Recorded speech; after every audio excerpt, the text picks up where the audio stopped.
might have the strong does finally. Ethan Warren gives him no space. He's in the wall, turn 4, he's taken out Bruce Dean as well. Oh, big moment there, Kurt Stenberg on his roof. Big crash in turn 4, that is an unfortunate, huge crash.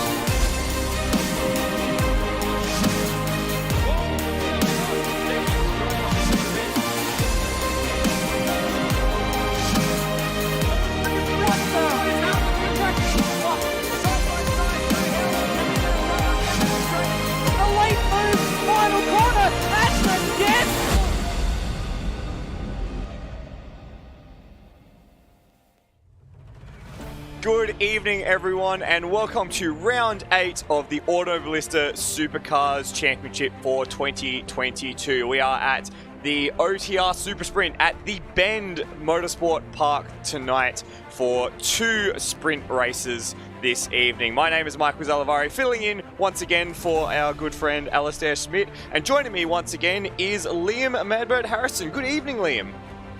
Good evening, Michael. Yes, indeed, we are here at a place very near and dear to, where we live, the Bend Motorsport Park in Tailem Bend. It is an absolute pleasure to be here with you once again, subbing in for the old Stairman. And looking forward to some cracking. I don't like the Bend. I'll get that right out there. But I'll say that I'm always proven wrong by the quality of the racing that we get here. So I'm hoping that it will be the same tonight. And if you were watching the Supercars over the weekend, you would have seen some great racing because it was awesome, especially in the wet, which is something that we don't have modelled here in Automobilista, and thank God for that, because the patchy conditions we had over the weekend would not have been fun to simulate. I'm not sure I'd like to... they've been pretty good this year, but I think some of the racing of previous years in Automobilista Supercars Championship would be very dicey if we introduced weather into the mix as well. Yeah, absolutely. We've seen some absolute clangers. We've seen some great racing, so hopefully we get some great racing tonight. We'll have a quick look first at the point standing, Liam. So if you want to take us through where the drivers' points are for this round. For sure. So Dane Warren with a lead of only about 30 points over Colin Warwick. He is in second with Kurt Stenberg in third. Ethan Warren, the younger Warren, in 4th place with Zach Baker in 5th, making some moves in the last round. Corey McFarlane 6th. Steve Warwick up into 7th. Fantastic position for him. Luke Rosella in 8th and Cameron Parrott 9th. And Alex Cattle, the only of the former Race on Oz guys, in the top 10. So very good showing there for Alex Cattle, showing that just consistency and showing up every week makes a huge difference. Absolutely, and that's something that's echoed in the Teams Championship as well, as we've got Trans Tasman Racing on the top of the Teams Championship, ahead of Warwick Racing Team, and they're the 2 teams out the front at the moment. It's quite a gap down to Team AAR/WRT before ZB Racing, VRS Coanda Sim Sport, Synergy Sim Racing, AWG Sim Racing 2, ahead of the AWG Sim Racing number 1 team. All Australian Racers and Maple Leaf Sim Sport rounds out the top 10 in the points standings. What we'll do now is we'll just duck into some practice action, if I can find the right button. There we go. Warm up and practice, basically action, the same thing. There we are. We've got Dane Warren just coming out of the pits now. We've got 25 minutes left in this practice session, so quite a ways to go. So, Madbird, explain to me why you don't like the Bend as a racetrack. I don't know. It's just a little boring. I'll admit the one race I went to see there was the TCR Cup, and yes. And I think it was like the Shannon's Nationals, so it was TCR and it was Australian GT, which was all of like 5 cars or something. So I quite liked that you could like drive into the infield and watch from there. I thought that was neat, but other than that, I can't say I was particularly overwhelmed with the trackside experience. And it's just a bit. I'll admit that the locale doesn't help it. It's a very boring place to put a racetrack. It's all flat and there's not really any trees, and it's basically just a huge dust bowl, which I'm not expecting Spa or the Österreichring or anything like that, but they could have done a little bit of landscaping, I would have thought. Well, the thing is, you say that it's flat, but it actually isn't. There is quite a significant elevation change. It just doesn't. It's not nearly as obvious as you would see it somewhere like Spa or Bathurst or something like that. I gotta say, pick the bend apologist between the two of us. I mean, I love the bend. I think it's A, great for South Australian motorsport, and B, produces good racing. I will say though, the weekend that you picked to go was possibly the worst weekend of racing I have ever witnessed in any racetrack ever. Were you there that weekend? I was marshalling that weekend. Oh. I was at turn 17, I believe, that weekend. Which is I wonder how we didn't realise. Oh, was this might have been before that you were this was the dragged into our regular stable of people. I think this would have been the first TCR round, which would have been 2019. So this was before I joined in along with you guys. Ah, interesting. Well, we would have been barely a couple of 100 meters away from you in James Donovan's golf, listening to some very poor commentary during the Australian GT round. I actually really enjoyed that because that was the first time I'd ever done a race report for an online motorsport media publication. Oh, well, you would have had things to do at least. We just sort of were there to watch the racing, and it really wasn't that. It really wasn't that exciting, racing-wise. Yeah. I think. Did you remember the Formula 3 from that weekend, which started with 5 cars and ended with 3?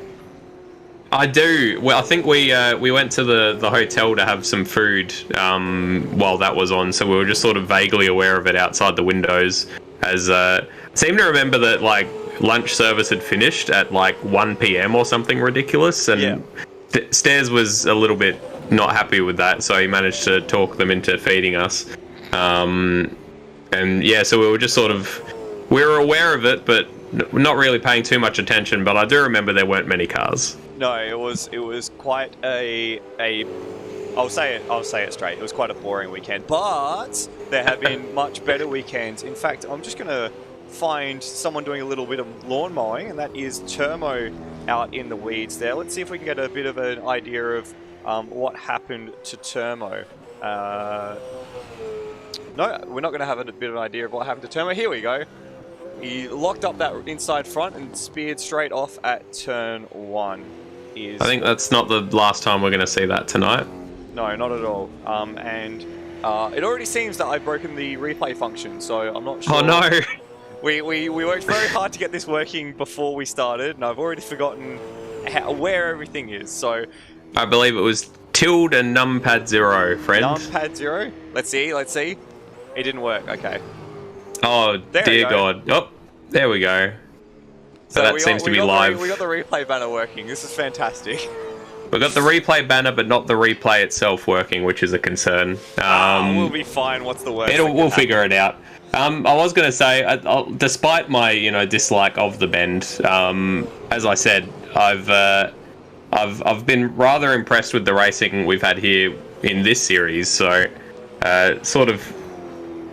cutting my nose to spite my face in my continued dislike of the circuit, despite last year being an incredibly entertaining round for the Automobilista Supercars Championship. So, we'll see if I get proven wrong again tonight. We do have a couple of drivers returning who we haven't seen in a while. One of which being Thomas McMillan, and any race that has Thomas McMillan in it is immediately at least 50% more likely to be entertaining. And speaking of Thomas McMillan, we're just going to find something on our other screen, if I can cut to it. This was a replay of Thomas having some sort of... He just pulled over for a VB, mate. He just needed a drink. He was positively parched from the first 2 sectors of the lap. And he had nothing. He pulled himself into the lane and did not continue around that lap. Mr. Cup. So we've got Changmeister, Mr. Man Plays, and Rhodey in the chat so far. Hello, guys. Welcome along.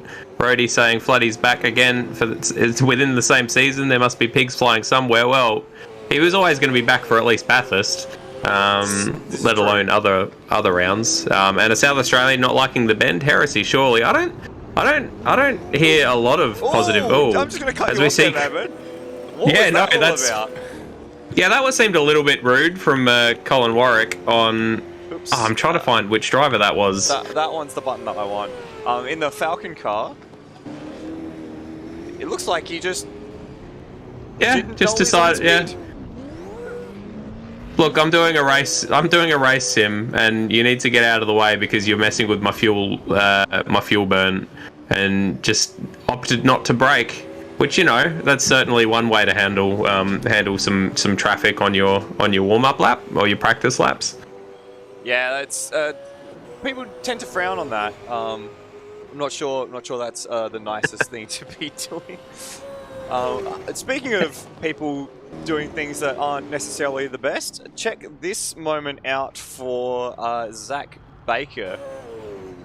Coming through the multi-apex right-hander that plunges downhill because there is elevation change. He's got to wheel off in the grass and takes the shortcut there through turn 11. I got to say, just underneath that power line there on the exit of turn 11 is the marshal's post there, and I was stationed there for the Shannon's Nats.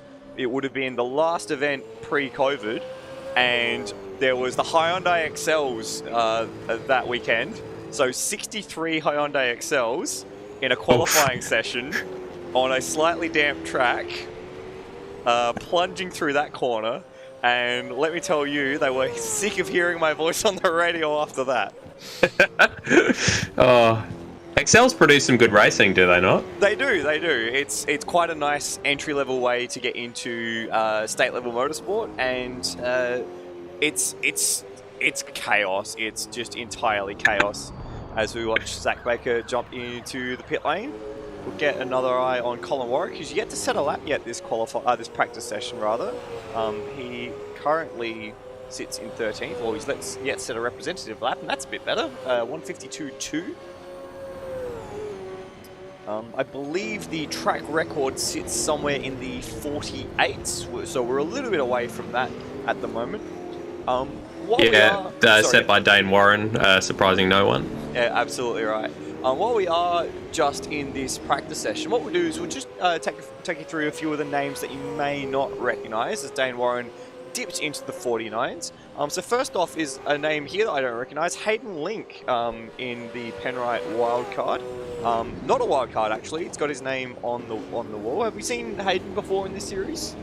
Not a name I'm familiar with. I'm just pulling up our standings from this season to see if it's a name that I should be familiar with. Doesn't look. We had Hayden Cuppett is who I'm thinking of. Okay. The name does not ring a bell from this season or last, so it might be a call up from Super 2 actually. Yep. In which case, congratulations. We've also got Trent Allen, and I'll just quickly do this for Trent Allen. First moment on stream for him, and caught him sending it wide at turn 17. So he found his way out of the gravel there and back on track. Very well done to another name I'm not familiar with. I'm just having a look in the Super 2 standings, and I'm not seeing them in there either. So perhaps known quantities if they're being pushed directly into the main series. Here's another one we haven't seen for a little while. Thomas McMillan. We caught him earlier having a bit of a moment out of turn 16. Or just coming to a stop out of turn 16. He's already close to the pace, sitting in second place. So Thomas, we know Thomas McMillan is absurdly quick, but also absurdly unreliable, let's say. So he's with great pace comes great crashes in general.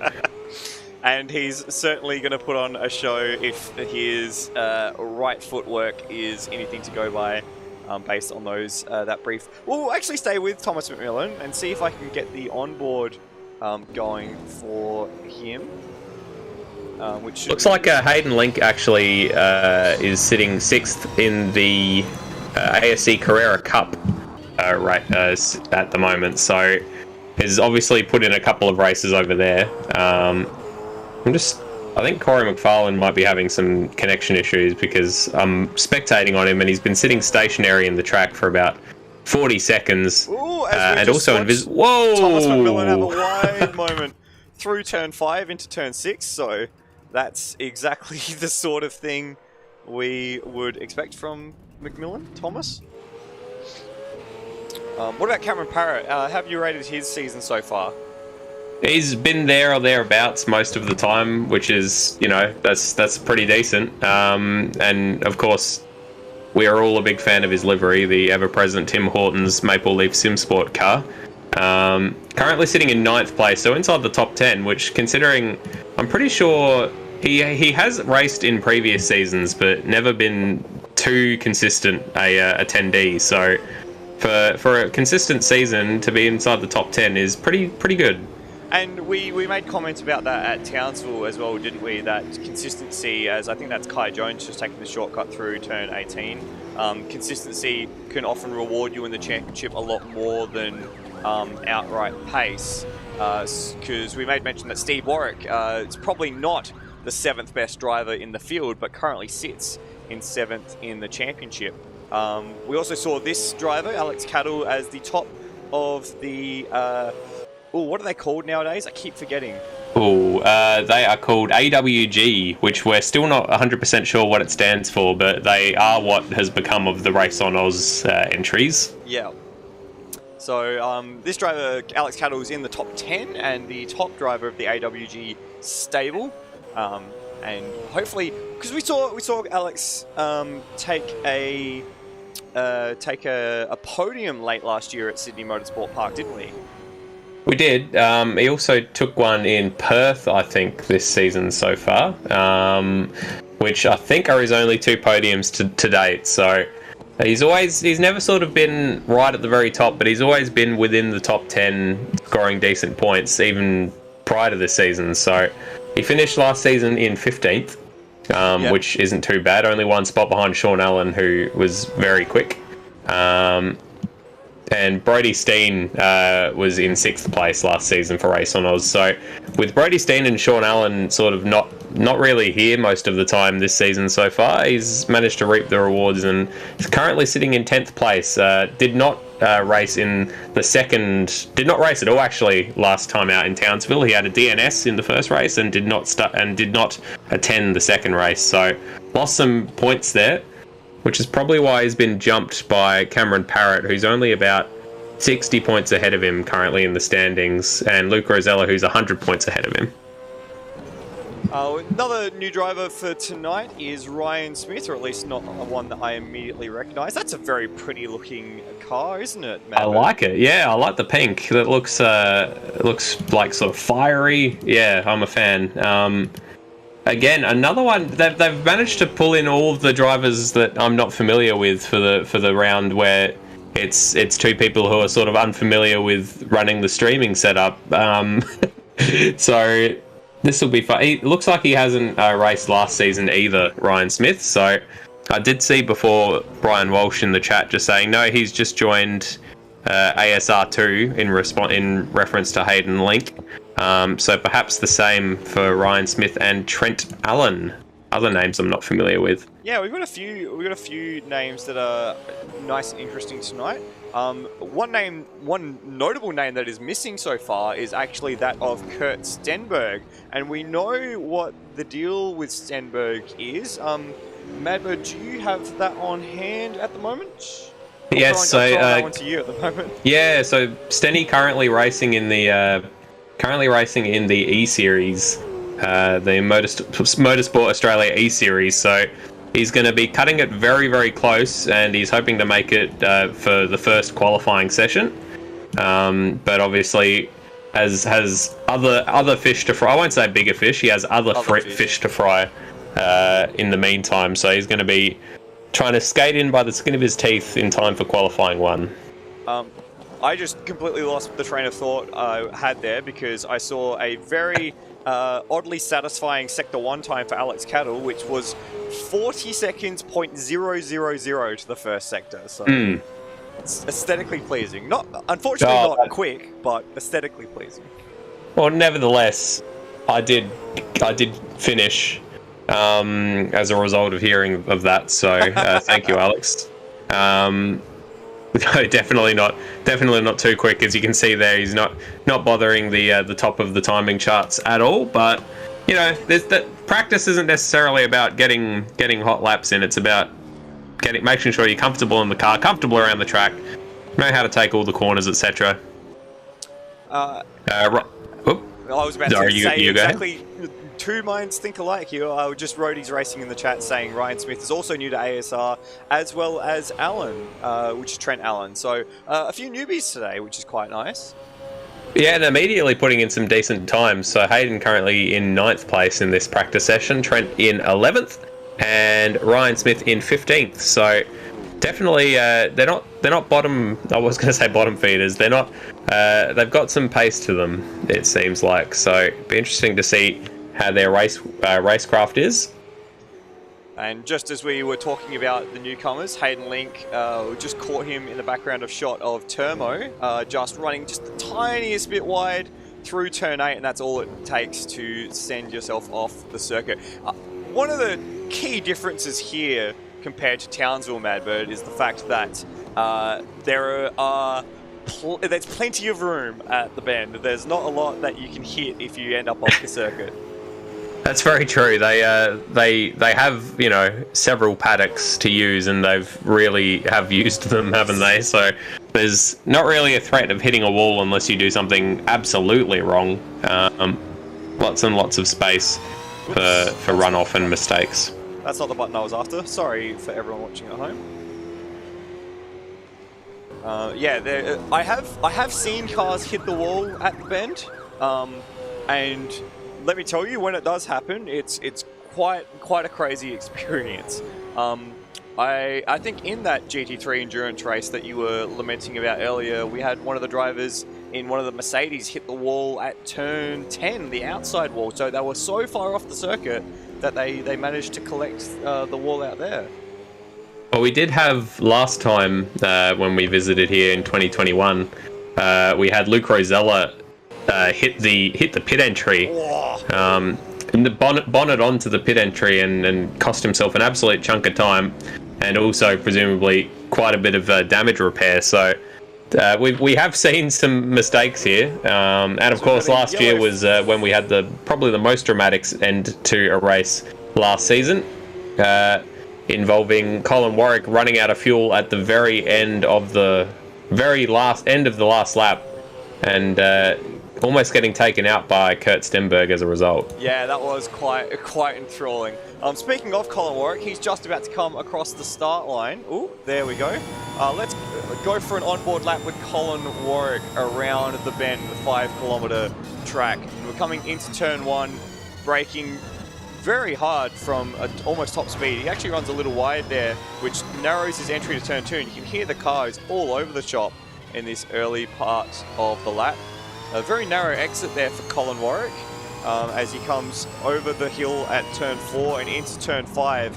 A significant lift at turn 5 to try and get that car settled, and then braking hard into turn 6. It's actually slightly downhill here at turn 6, makes it very difficult to get the front tucked in. And then it's this long turn, turn 7, 8, 9, 10, which just seems to go on forever as you drop down the hill, and then it opens slightly before coming back up, nicks the curb there, and then you finally get to go left at turn 11 as Stenny exits stage left, and then through turn 12. Now this is my favourite corner on the track, this uphill right-hander, which is just something that looks awesome in any sort of machinery. Bit of oversteer for Colin. Catches it. And then dropping down into the final sector through turn 14, through turn 15, back up the hill again into 16. And then great passing opportunity here at turn 17. Braking hard, just as the road starts to go back uphill, he nicks that curb, probably takes a little too much out of that curb, and then down into the final corner. A lot tighter than you think that final corner is. Slide it out as the road goes back to normal, and then into the pits apparently for Colin Warwick. Yeah, probably a good idea to practice some pit entries. You're usually carrying a bit of a head of steam into there, so good to figure out where you need to brake in order to not get yourself a time penalty. I haven't seen Luke Rosella practice a pit entry yet so far tonight. I wonder if he even remembers it. Like, I often wonder if the things that stick in my brain as a commentator are the things that stick in the driver's brain. I imagine not. There have been some quite iconic moments, though, that that the drivers have noted to us. I think when we were talking about, well, specifically Bathurst, a lot of the things that we often stick out in our minds stick out in the drivers' minds as well, which is always fun. It is absolutely true. We're just getting to the end of practice now, so a lot of drivers are jumping out of the server to reset their tyre allocations before jumping back in, which is something you are allowed to do, I believe. Yeah, well, if they aren't, then they've been breaking the rules the whole season so far. So I think it's also a bit of a stability thing. I know we used to have someone in ARW, Rambo, who would habitually restart Automobilista before every race. Just for like stability's sake, because it isn't the most reliable game to exist. It can crash often and without warning. So if there's that sort of placebo effect of you've only just restarted it, it surely won't crash for at least a couple of hours, which is enough time to get a race or two in. Who would have thought that a platform that is, 15 years old would be unstable? Yeah, well, I mean, I guess it depends on if you're just counting Automobilista or if you're counting like R Factor 2 as well, which is broadly the same platform. R Factor 2. While Liam looks that up, we'll have a bit of a look at where people sit in the grid at the moment, and first one, well, we're not going to see him because he's in the pits, but second place at the minute is Ethan Warren, just coming into turn one. We've got just less than 2 minutes left to practice, so most of these guys will be on their last lap. Thomas McMillan is currently with the third best time of 50.8, and then Colin Warwick, if the game continues to work, Colin Warwick sits in fourth place at the minute. Luke Rosella currently in fifth and in the pits. And then Zach Baker and Alex Cattle are pretty closely matched for sixth and seventh.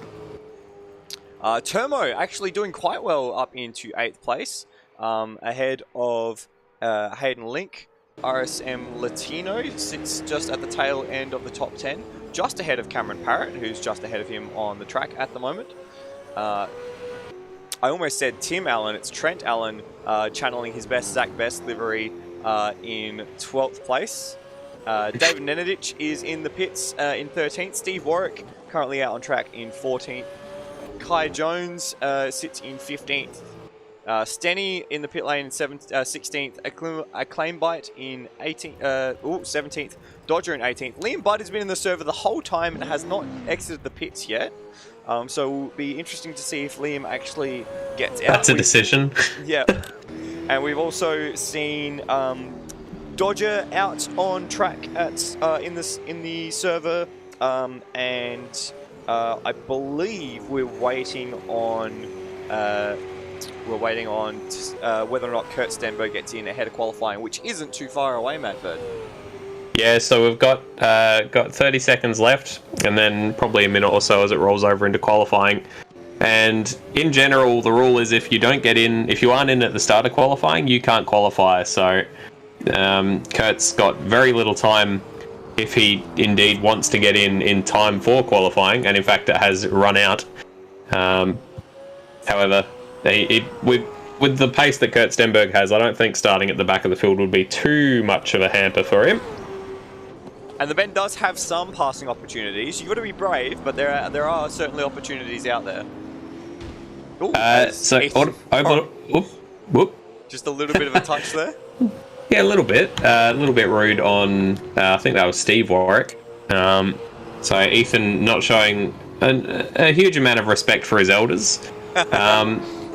Automobilista, by the way, based off the R-Factor 2 engine, and the R-Factor 2 came out in 2013, so not quite as old as we thought, but old enough. Are you sure it's not the other way around? That R-Factor 2 is based off the Automobilista engine? Nah, Automobilista came out in 2016. Okay. R-Factor 2 in 2013, so...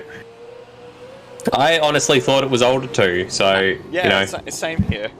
More fool us. Still going well for a decade-old game. Yeah, well, it's still got plenty of people who use it pretty regularly, so it's doing well. It's still going. Somewhat like us.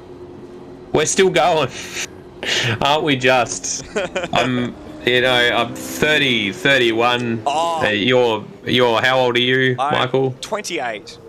And I remember those days. Back in the day. Those summer days. And look who's just joined the server. Oh, absolute bee's dick from Kurt Stenberg. Snuck in the nick of time.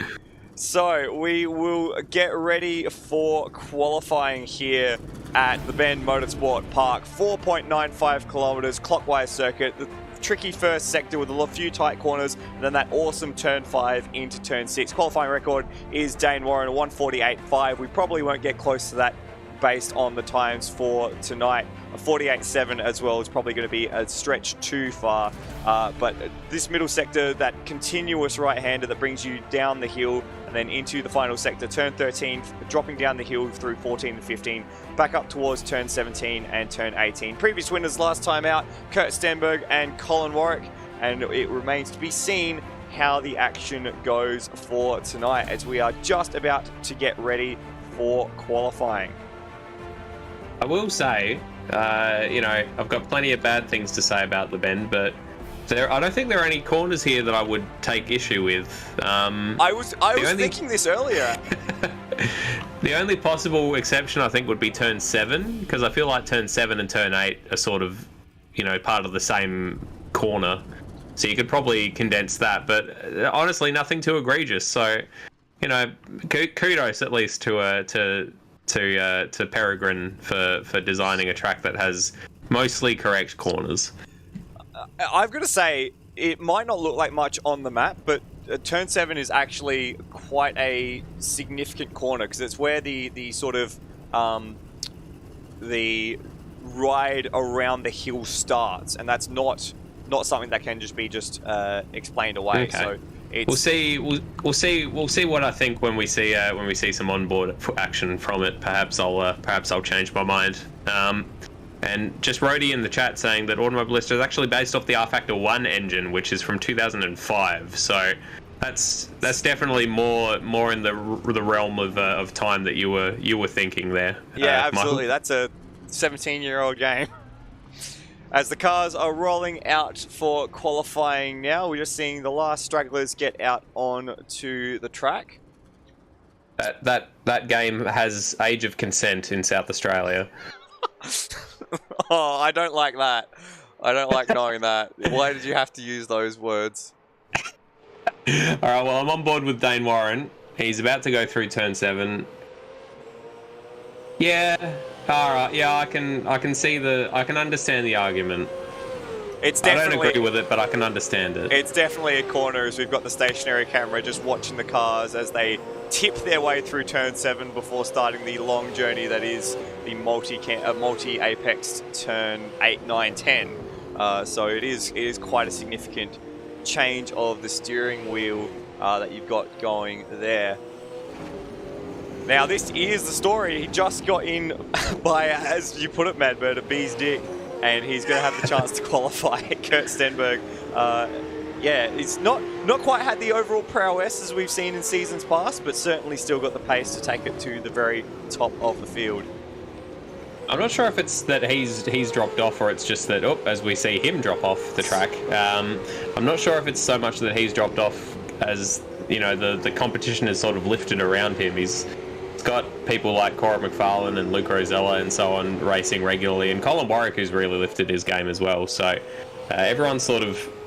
they've made him their goalpost, and some of them have actually surpassed him, which, I'm sure he's both happy and sad about. And, of course, you've got the contention of a driver like this, Dane Warren, who's just coming through the first corner now. Gets it stopped nicely. The traffic gets out the way. That's Thomas McMillan, and he's already into turn 3 and out the other side into turn 4. I think this is probably the most corner that it's not a corner. I thought you'd have more of an issue with turn 4, but turn 5, definitely a corner as Dane uses all of the road and then some and gets it slowed down just for turn 6. First sector time is just on the exit of turn 6, and he crosses the line there at a 38.9 as we start this long roll down the hill. You can hear the throttle modulation as he goes through 9 and 10. Nice amount of curb at turn 10, into turn 11 and turn 12. No one anywhere near him in the first sector. The closest being Ethan Warren, who is about... Ethan Warren 0.2 of a second off. Otherwise, closest is about 0.6 away, Colin Warwick. Second sector time, a 1:14.3 for Dane as he drops back down the hill. Fantastic Villy's Pies boarding in the background. Rest in peace, Villy Millicets. Fantastic business. South Australian icon right there. Into turn 17. Looked to struggle a bit with the front at turn 17. And then into this final corner, this uphill kink that brings you back onto the main straight. First man out in practice, in qualifying. Let's see what he's able to do. And he sets a 49.6, which is the fastest lap of the weekend, or of the night rather. So a great start for Dane Warren. He's really gotten straight into business. Yeah, he's not wasted any time. Straight to the top of the timing boards, and I would be surprised to see him contested.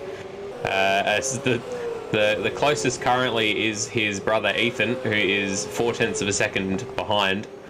But other than that, it's Luke Rosella, who's 1.4 seconds to the detriment of Dane Warren. So fantastic first lap there from Dane, as we'd all expect.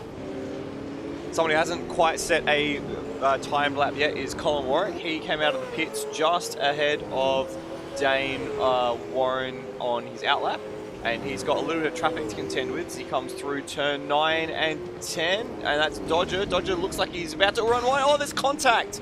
Contact on the exit of turn 10. Yeah, that's a little bit messy. Colin, I'm sure, won't be thanking Dodger for that one. Probably should have gotten out of the way. I'm not sure if Dodger was on a hot lap or not. It looked like he was trying to keep out of the way, but it chose the wrong time to try to rejoin the track. Luckily, not too much contact, but Colin, as you can see, not setting the timing screens alight.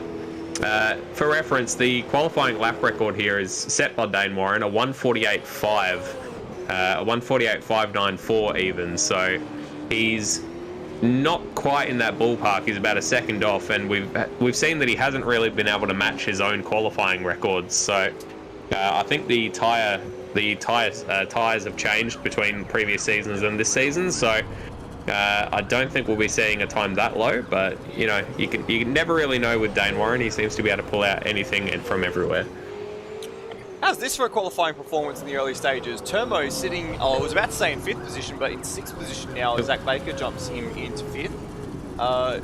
Turbo, it's really come in leaps and bounds over the past season or two. We're already more than halfway through qualifying, and really looking to try and be one of the, not quite the heavy hitters right at the very front, but part of the next chasing pack. And Trent Allen, one of the newcomers, up in 7th place, so that's a decent spot to be so far. Just got Mr. Walshy in the chat saying, an icon like West End bidder. Rip West End also, Red Tins will live forever in our hearts, if not on our shelves. Well, West End, the beer hasn't disappeared, just the location. It's the brewery. Yeah, the brewery is gone. We've also had Brandon Dostal jumping in the server as well, Cool. his Pertec car. We've got quite a few Corey cars. McFarlane. Yeah. Corey was already in... No, he was... I've got him written in as already in the server earlier, but it's good to see that he's back in. We've got quite a few cars who haven't set a lap yet, including Corey McFarlane, Brandon Dostal, Hayden Link, Stenny, who's just about to cross the line, and Kurt Stenberg, who's just started his lap just ahead of Brandon Dostal. And here is Stenberg, and there goes Stenberg. That might be a track cut, and if that is a track cut, he might have only one more lap to get it together for Kurt. Yeah, his 10-minute qualifying session has gone pretty quick. Only got 2 and a bit minutes left to run. Colin Warwick, also one who hasn't set a lap time. So both of our admins here needing to pull their finger out, as it were, and get a wriggle on. And Colin's actually on an out lap because he elected to not throw that lap away, but get it going to the pits after that contact with Dodgers. So he's under immense pressure now. He's going to have one shot at it once he gets around to the start-finish line. Thomas McMillan also one that hasn't set a lap time. So we've got lots of as we see him, maybe a little bit of an unsafe release there into the Master Foods Mustang of Corey McFarlane. They are going to be mighty tight to get to to get a lap in because they exited the pits with a minute 50 I don't think remaining. they're going to be able to. I don't think they're going to be able to get around that quickly. I've been surprised before, but I don't think I'll be surprised by that. As, still no lap time for Colin Warwick, Kurt Stenberg. Kurt Stenberg is in the last sector of his lap, so looks like he will at least set a lap. Colin Warwick's about to cross the line for his flying lap. And we've got a minute. So they've made it difficult for themselves, haven't they? Yeah, absolutely. We've got a minute left on the clock, and we're just going to see who we can find who's on a decent lap. Of course, we've got Dane Warren, because he's always on a decent lap. Oof.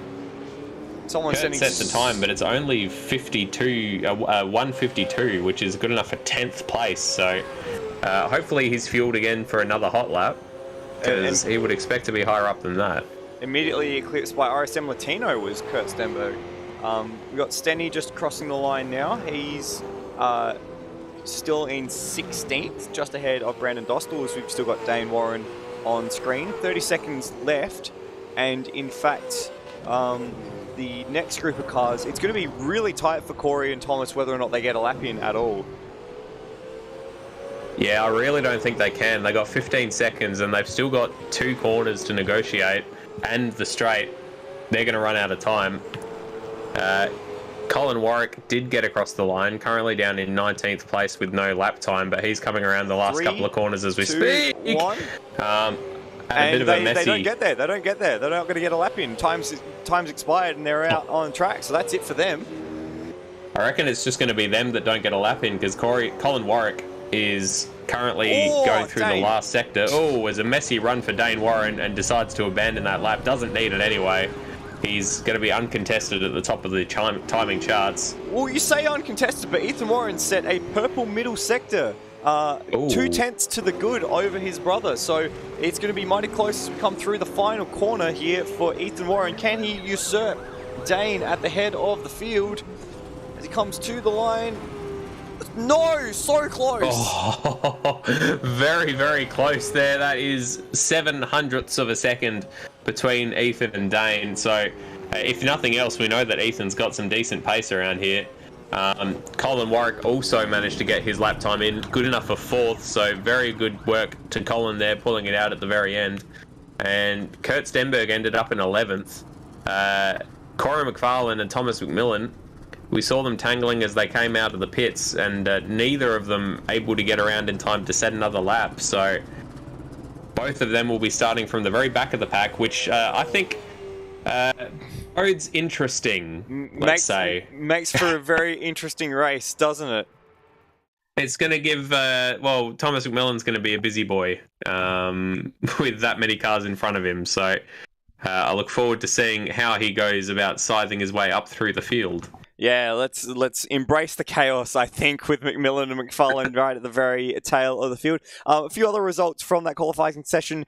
Alex Cattle managed to scrape to the top 5 ahead of Zach Baker and Turmo. Trent Allen and Hayden Link in the top 10 with 8th and 9th place. And as you made mention, Madbird, Kurt Stenberg sitting in 10th place. Yeah, not where he would have probably expected to be, but, he did just come screaming in from another race. So it's probably, he could be forgiven for being a little bit tired. Ryan Smith, the other one, who looked like he didn't actually get in during qualifying because he's only just rejoined the server and he's down in 20th. So he will be starting from the back of the grid. Yes, indeed, as we are waiting on the warm-up session to get underway. And it looks like we've got a warm-up happening, which means we can have just a quick look at what's happening on track. The answer is not much. Not much. We've got a couple of cars poking their noses out into the pit lane, thinking about going out and turning some laps, getting some practice in. Got a green flag, and we've got a couple of cars exiting the pits. So Corey McFarlane, after getting in late, or at least missing a fair chunk of practice, it looks like, maybe just hoping to get some laps turned and dial himself in. And that, I wouldn't be surprised either to see Kurt out for a few laps as well, just to try and get his head around where everything is meant to be. Because one thing that I will definitely say about the Bend is that it is not a circuit that is easy to get your bearings. Because as you've made painfully clear, there's not a lot around, which means that if you find yourself off the circuit, it can be a little bit of an excursion to get your way back. It can indeed. If you run wide, then you're usually trundling over hilly terrain for quite a while to get back anywhere near to the track. So better to avoid doing that whatsoever, I would say. Easier said than done. Yeah, absolutely. Because there's quite a lot of loaded, high energy corners, which really you want to extract the absolute maximum that you can from the car in as many places as you can, and the limits are very, very close. As we see, is that Cameron Parrott just exploring the limits at the exit of turn 13? I quite like the circuit. I don't know if you've driven too many laps around it, but I quite like the circuit. I've been lucky enough to drive my road car around it for half a lap with the hazards on, but it still counts. I'll admit, I don't think I've ever turned a lap around it. I'd sort of like run out of. I don't think we ever used it in Apex Rear Wing, and I did very little racing outside of ARW, so I've never actually turned a lap myself. But I'll take your word for it. It is quite an impressive complex. And I do encourage anyone who is watching, if they get the chance, to come to a race that has a large number of cars on the entry list, because it is quite an impressive facility, especially it's somewhere like compared to what else we've got around in South Australia at the moment, with Malala and Adelaide International not being the most impressive facilities for high-level motor racing. So it is nice to have something that will encourage people to get into motorsport, because I think that's a pretty big deal. Oh, for sure. I should say I'm not I'm not upset about it existing. I just personally think it's ugly, and I don't love it. But yeah, fair enough. Again, I've also qualified that several times with it also seems to produce some pretty decent racing, at least in this series. So I've if I ever watch a supercars race, perhaps I'll learn to love it. Well, if you are going to watch a supercars race, I do recommend you pick race 3 from the weekend that's just gone, as the warm-up has just gone, because the rain started pelting down about 2 minutes before they were due to leave, and boy howdy, it was awesome. So I do recommend that. I will maybe I'll pop that on tonight. After this, right? Oh yeah, obviously. I'm not good enough to talk crap while watching another race. So I'll definitely be waiting until after this. And first race of the evening. Oh, hang on, that's not the right button. That I'll get there eventually. Everyone, remember, I'm the intern. This is my first time.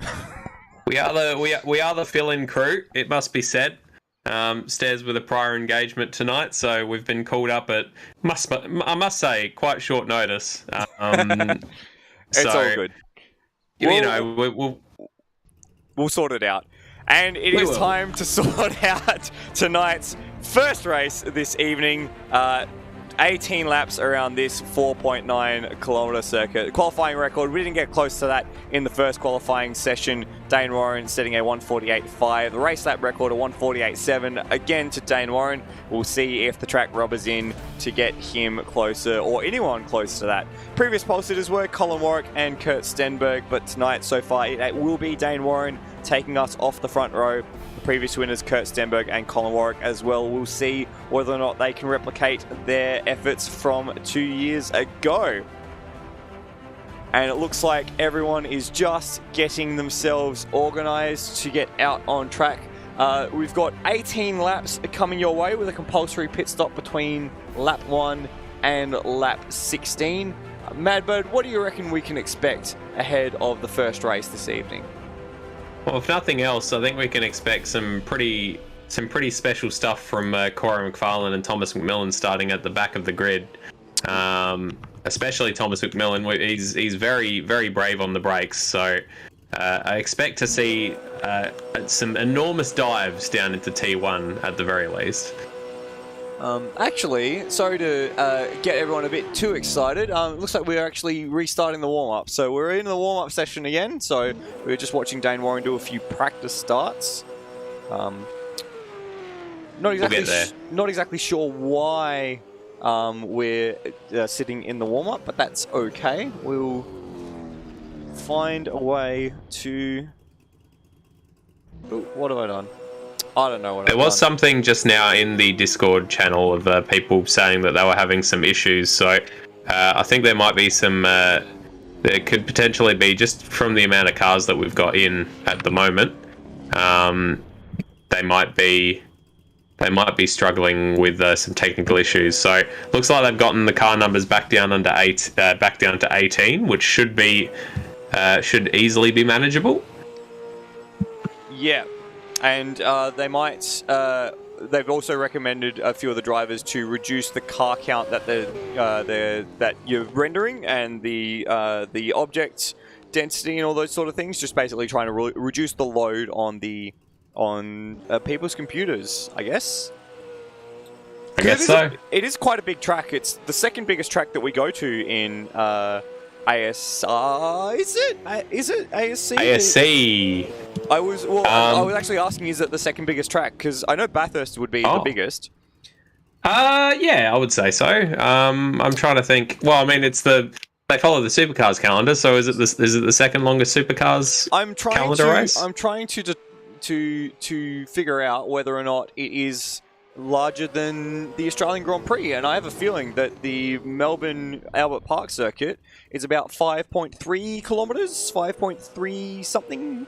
So that would make that the second biggest racetrack on the calendar. Really, I feel like it's not that long, but I could easily be wrong. Mabbert, I'll give you a hint. Any F1 circuit that's been built in the last 20 years is somewhere between 5.2 and 5.6 kilometres. I can tell you that right now. The Grand Prix circuit is 5.278 kilometres, so looks like you've nailed it. And the national circuit, which is the one that we're running on, the international circuit here. Sorry, international circuit is 4.9. So yes, it is the third longest, I would suppose. Am I right in saying that it's like the bend, like the GT circuit is like the longest track in the world or something? Like some ridiculous second longest. The second longest track in the world. It is the second longest permanent racetrack in the world, behind the Nürburgring Nordschleife. Of course, yeah. Yeah. That would make sense. Because the full GT endurance track, which I've only ever seen used once in competition, is 7.77 kilometers long. Good lord. It's a cool track. That's a lot of kilometers. It is. It is a really cool track. It produces some really interesting racing because the West Circuit, which is the kind of additional end, is a combination of a lot tighter corners, which makes passing traffic, as you would do in a GT endurance race, as they did at the bend for the Asian Le Mans Series in 2020, makes that quite a difficult endeavour. But enough about that. Let's talk about the action tonight. Madbird, please take us through the grid for the first race this evening. Absolutely. So Dane Warren surprising nobody with yet another pole position. His brother Ethan tried to take it from him at the death, but was unable to, but showed that he has some pace. So hopefully get a good scrap between these two for race number 1. In third place, we've got Luca Rosella, who last time we were here managed to crash into the pit entry. So hopefully does not repeat that. Behind him is Colin Warwick, who, again, the last time that we were here, ran out of fuel on the finish line and had a horrible accident with co-admin Kurt Stenberg. So hoping that doesn't happen again this time around. Alex Cattle in 5th place, very good qualifying position for him. Zach Baker in 6th, with Termo behind him in 7th place. Looks like they're a little bit out of order on the track because we've got Trent Allen just behind Zach Baker there, one of the newcomers tonight, and qualified up in 8th place. Very decent qualifying position for his first time in the big dance. Hayden Link, yet another of our newcomers, in 9th place. So very well done to both himself and Trent for getting into the top 10 for this qualifying session. RSM Latino is in 10th place, who managed to bump this next man, Kurt Stenberg, out of the top 10. Starting from 11th place is Kurt Stenberg, having just done a full race in the Australian Motorsport E-Series. So he's probably a little bit tired at the wheel, I imagine. So will that have an effect on his racing tonight? Steve Warwick, currently down in 12th place for this race. Obviously sitting 7th in the championship. Very decent points every round so far for Steve. Can he continue that run tonight? Dave Nanadich in 13th place, with Cameron Parrott, the ever-present Cameron Parrott, Tim Hortons Maple Leaf Sim Sport car, down in 14th place. Ryan Smith, the third of our newcomers tonight, down in 15th, with that sporting that fantastic livery. Kai Jones in 16th place, with some decent results under his belt so far this season. A couple of top 10s, if I'm not mistaken. So hopefully manages to recreate that again tonight. Brandon Dostal, who's sort of been, he's only showed up for a couple of races, I think, so far this season. So not really much of a barometer on him. In 18th place, we've got Corey McFarlane, who we know is absolutely rapid when he wants to be, starting out at 18th after failing to qualify, so expect him to climb. And last place man on the grid, Thomas McMillan, giving himself a lot of space there to warm his tyres. He will be using a lot of brake temperature, I feel, down into turn 1. Not the position that he would usually expect to find himself in. So look, he's given himself an absolute acre of space between himself and 18th place man Corey McFarlane. So very much look forward to seeing what Thomas can do on lap 1. Absolutely, as we're getting geared up for the start here. Dane versus Ethan on the front row of the grid. Who will be the one who gets the whole shot into turn 1? We will find out very, very shortly. You hear the revs rising as we come up.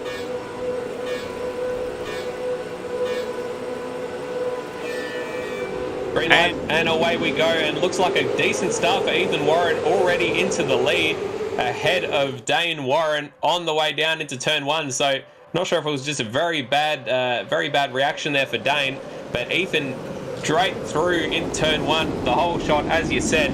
Zach Baker running it wide by the looks of it. Luca Rosella keeping on to that 3rd place, but Zach Baker up a position and trying to put himself up another position on Colin Warwick into 4th place, but not quite managing to get the job done. And it was a great start, as you made mention, for Ethan Warren. This battle here between Zach and Warwick just holding on through turn 5 as they get down into turn 6. Warwick covers to the inside and manages to hold on. But check out the gap at the front between our two leaders as they come over turn 7 into turn 8. It's nothing between them as they go down the hill. Luke Rosella just stalking in behind. Thomas McMillan up into 12th place.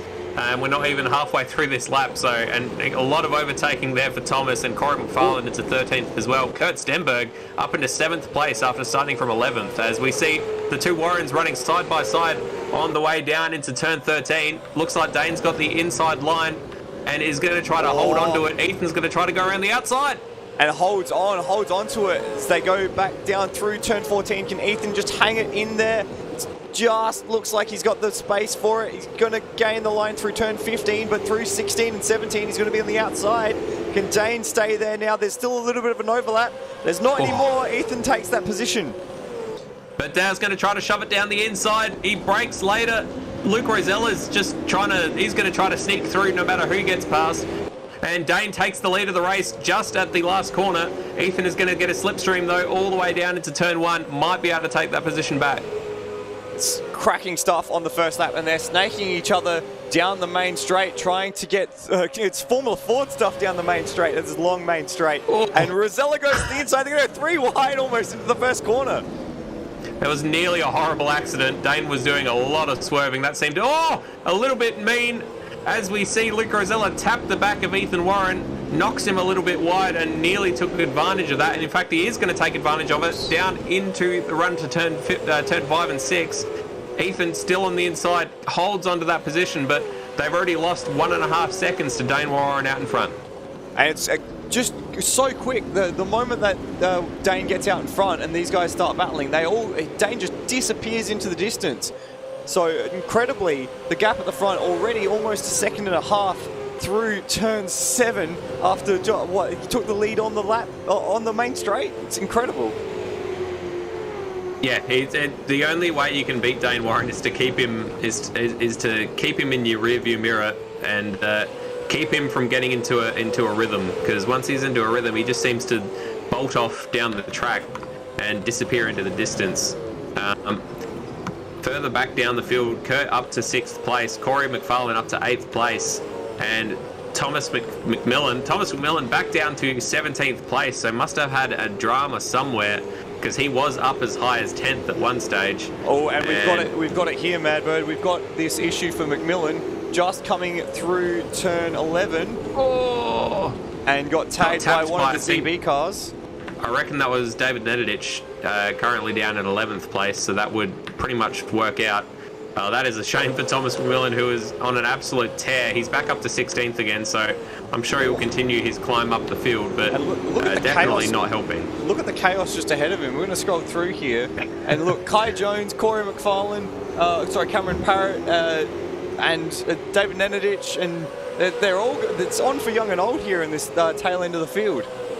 Absolute gaggle over the last few points, the last few top 10 positions, I suppose. Cameron Parrott going to try to chuck it down the inside as ahead. RSM Latino chucks it down the inside of Dave Nenadich. A little bit of contact, looks like. A little bit of bumping doors, but nobody around, so that's the important thing. Cameron Parrott manages to get through. Very well done. Although Ryan Smith is not going to let that one go. Right on his tail McMillan as we see Thomas McMillan behind him. Having some more dramas. It wouldn't be a motor race with McMillan without him having some dramas, as we've got Nenadich and Latino fighting it out, and Cameron Parrott and Ryan Smith just in the background as well. So it's chaos stations here in the early part of the race. Let's check in at the head of the field, because we've already got now Kurt Stenberg has made his way past Zach Baker, and he's broken away from the ZB Racing Mustang, which did head that group. Is now trying to get onto the tail of the leading battle, which features Colin Warwick, Luke Rosella, and Ethan Warren. Yeah, Colin was very close to making an overtake at turn 1 this lap on Luke Rosella, but has sort of dropped off throughout the middle sector. Looks like he's trying to shape up to get close again coming out of the last corner. He's got about a car length between them, so hoping for some decent slipstream down into turn 1. Ethan Warren, just a little bit of breathing space between himself and Luke Rosella, which is good for him. Fastest lap in by Dane Warren, a 1:50.5, so still 2 seconds away from the outright lap record, as there's a incident in the background of this second screen. I was just looking at Thomas McMillan. Looked like it was Ryan Smith. Ryan Smith around. In fact, he's still trying to recover to the racing line. We see Thomas McMillan on our screen, though, trying to go down the inside of RSM Latino, and maybe Cameron Parrott as well. Is he going to get 2 in 1? Oh. Barely gets it stopped. Big move there for Thomas McMillan. While he's gotten a little bit of space, let's have a quick look at this moment for Ryan Smith. Oh, we're already... Oh, no, I pressed the wrong sequence of buttons. Catch it just as he's already spinning, or already spun. So here we go. Finally got it all together. So came across the edge of the curb and was so lucky not to be collected by Hayden Link there. So he's electing to make his pit stop.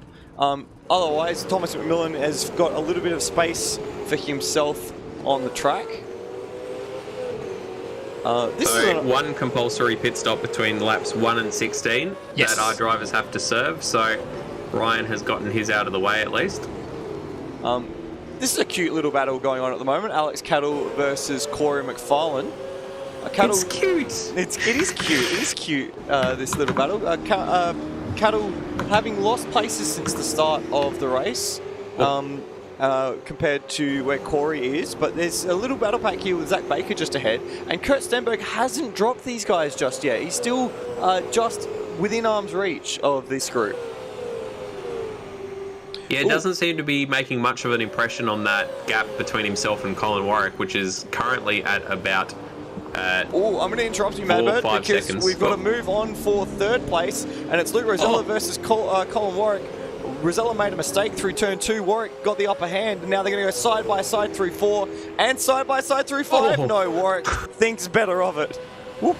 Yeah, ducked out of that one, otherwise he was going to lose his nose as Luke Rosella retook the racing line. So very well defended there from Luke as they continue this battle on up the hill. Behind them, Corey McFarlane getting mighty close to the back of Zach Baker for 6th place. So he's currently up 11 positions is Corey McFarlane. So an incredible race for him so far. Remember, started at the back of the grid with Thomas McMillan after missing their opportunity to do a lap in qualifying. So they've made waves through the field. And Baker is totally holding McFarlane up at this point. McFarlane's got quite a head of steam as he comes into turn 13. Makes a late dive. There's not quite enough room there. There's almost contact. And in fact, Zach Baker runs a little wide. And I wonder if McFarlane's going to let him retake that position because there may have been contact. Just rattled him, I think. Just looked like he was going to throw it down the inside, and Zach maybe thinking a little bit too much about his mirrors and not enough about the track in front of him. Corey looking like he wants to have a shape up for a dive down the inside, thinks better of it once again, but another lock up for Zach Baker, so this will begin to cost his tyres as they come through the last corner. Time for a good run down to turn 1. Oh, that's not a good run for Corey McFarlane, dipping 2 wheels off into the grass. And look at the gap already, 4 or 5 car lengths between the pair of them just from that little moment. Very important corner, the last one, to get right, because that is such a long straight. The start-finish straight down into turn 1. And if you bugger up the start of it, then you're going to sort of be buggered for the rest of it. Yeah, absolutely. It's any straight, any corner onto a long straight is super duper important for that exact reason. We've got Turmo making his pit stop, and there's another battle, or we're going to stay with this battle because there goes Corey McFarlane down into turn 6, super deep. Does he get it pulled up? Yes, he does, and that will be the position going Corey McFarlane's away. This is another little battle with a ZB racing car. David Nenadich with Steve Warwick on one side and Thomas McMillan on the other. That's a scary... That is a scary sandwich. if you see that VB branding coming up in your review mirror, just like, you know, organise a priest. Oh, as we see a little bit of a tangle there, David Nedich managing to hold on to it. Very well done for him. Oh, he's still gathering it. Yeah, I think it just put him off for this entire sequence of corners. Thomas McMillan, a little booty bump. Oops, a few little booty bumps there. Manages to hold it all together. My word, that was quite something. And I'm gonna see if we can get that on replay from. Oh, it's still going on, Madbird. Another bump going into the break. Oh, he's gone. He's put him around. And return serve from David Nedich. I don't know if that was intentional or not. It looked like it was just convenient, but Thomas McMillan's come out worse. Lost 3 or 4 positions out of that. It's always action when McMillan is in the race. Let's have another look at that one. So we've got them coming through turn 14. McMillan goes to the inside. It's a big tap there. That's not really a tap. That's a shove.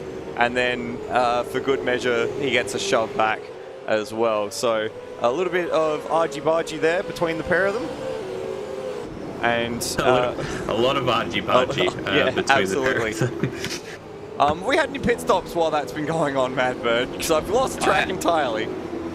So have I, mate. I haven't noticed anyone else coming into the pits. I'll try to keep an eye on it. I will say that I'm seeing Corey McFarlane is starting to close down Kurt Stenberg, who does not seem able to cut into his deficit to Colin Warwick up ahead at all. So Corey within a second now of Kurt Stenberg, as we're watching David Nedich and the Tim Hortons car of Cameron Parrott going through turn 8, and Cameron Parrott taking that position. Very nicely done. I believe that was in fact the other way around. So Nedich is still attacking at the rear of Parrott after his little mishap with McMillan. Have I just done a Croftyism? You probably have, just a little bit. Excellent overtake from Daniel Ricciardo, he says, as we see Daniel Ricciardo still in the position he's been in for the last 3 laps, just with a car near him. Oh, Nedich straight on at turn 13, locked that inside front, and dropped a position there to Kai Jones, that is. Oh. And it looks like it's another problem there for Nedich. He might have a tyre deflating, because it's McMillan again behind him who's giving him the tap. In fairness to McMillan, I wouldn't put the blame on him on that particular one, but I'd probably put the blame on him for that one, as he takes out Ryan's. I think that was Hayden Link, actually. Hayden Link and Thomas McMillan. Thomas still stationary, just rejoining the track, so we'll see a replay of this one. Let's see, was there a touch here, or did Link... Oh, it looks like he lost it on his own, and then McMillan was just an innocent bystander, T-boning the side of that car, and McMillan had another accident afterwards as well. It's always something when McMillan's on the racetrack, isn't it? Well, you asked me to look for pit stops. McMillan's come into the pits. Probably fair enough too. David Nedich as well as Trent Allen have come into the pits. So most of the people that have been in a tangle on the last couple of laps have come into the pits, including who is that one just behind Thomas McMillan in the pit lane? That might in fact be Hayden Link. Where is he? Sorry, I think I was looking at Thomas McMillan. I'm an idiot. Well, we'll look at this battle now, Trent Allen. because you called it a little earlier that Corey McFarlane was right on the tail of Kurt Stenberg, and here we are now dropping through turn 14, right on the tail of Kurt Stenberg as they come into the final sector. McFarlane, as we mentioned, from the back of the field, up how many positions now? 13 positions. Yeah, an incredible run from Corey McFarlane as he tries to go down the inside, manages to get the job done on the penultimate corner, and takes the lead, takes 5th place, coming on to the next lap as Kurt Stenberg dives into the pits. And it looks like there's someone ahead of him in the pit lane as well. I suspect that may be a lapped runner, but we'll see if anyone comes in behind. Doesn't look like it. Let's go and quickly find our leader, Dane Warren. He's got a 3-second gap now over his brother, Ethan. who we might just see in the back of shot here in a moment. There he is. We've got RSM Latino in the pits. Luke Rosella now sits in 3rd place, and it looks like Colin Warwick must have been that extra car in the pits because he's now no longer in that lead battle. The next car on track is Corey McFarlane. Colin Warwick's just exiting the pits as we speak. So here is Colin. So remember, Colin Warwick was in a battle with Luke Rosella. He'd made that move in this section of track, actually. Well, no, this section of track, actually, because now we found him. And then dropped off the back of Rosella. But he was in 4th place effectively. So we'll keep that in mind as to where we see him after the pit stops shake out. Kurt Stenberg is behind him on track in 11th, but that's a 6-second gap as he runs a little wider. And Sorry about that. I missed the button. Not quite done yet. Not and quite. Neither is this race. We're barely halfway through. We're only halfway through. It's really spread out at the front. As Ethan Warren comes into the pit, so maybe going for an undercut on Dane. Luke Rosella continues on, so Luke and Dane Warren continue on without pitting. Corey McFarlane comes into the pits. Zach Baker comes into the pits. Alex Cattle comes into the pits. So it looks like everyone's choosing this moment to pit. Was that a bump from Alex Cattle and Zach Baker there as they entered into the pit lane? Looked like it. Maybe a little bit of a tap. Hopefully no speeding there. It's Dano35 saying, "See you guys. See it. It's Dano. Thanks for coming, Matty, and thank you for teaching McMillan everything you know." That explains a lot. Somewhat concerningly, yeah. That's bit of an awkward pit. Dane Liccardo, by the way, it's Dano. Of course. Bit of an awkward pit spot there for Alex Cattle and Corey McFarlane. Corey just managing to get out without really hitting Alex Cattle too badly. And Corey McFarlane with a drive-through penalty for pit lane speeding. Oh no, that sucks. And he was in such a great battle as well. Alex Cattle nearly came out alongside Zach Baker, but Zach managing to take that position in the pits.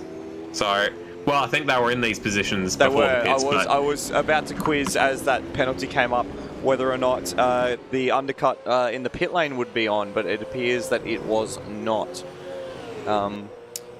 What about this man, Madbird? What can you say about Thomas McMillan's race so far? Well, I thought he was about to crash into the pit wall because he was well and truly across those striped lines. Well, he's down in 16th. It's not fantastic, must be said, but considering the amount of dramas he's had, he's probably not too upset to be... Whoa. Sorry to cut you off there, Madbird. That was a huge lock-up for Dane Warren as he came into the pits to try and cover off the undercut. Now, this is going to be a fascinating rejoin because we may see a pit lane penalty coming for Dane Warren after that huge lockup. You can see the licorice straps on the... Oh, well, you can't see in that shot anymore as we see Luke Rosella into the pits as well. That leaves Cameron Parrott once he comes around as the effective race leader. But we will see if we can find Ethan Warren and see whether or not that rejoin is currently coming through the second to last corner. There he is in the foreground of his shot there and the background of that shot there. So currently going around the last corner is Ethan Warren. Dane is just moving out of the pits, as you can see there. And there we go. And there's the gap because there is Ethan coming down the straight now. So that looks like Dane's actually gained a bit more margin there. As we see Cameron Parrott again. That's not who I want to see. I want to see this one. So that gap now is blown out to almost 7 seconds after the pit stop. Plenty of space, and unless something goes horribly wrong, I don't think we're going to be changing who we're calling for the top step of the podium in this race. Well, how about just saying he's... how about the third step? Third step of the podium, there is still in question, obviously.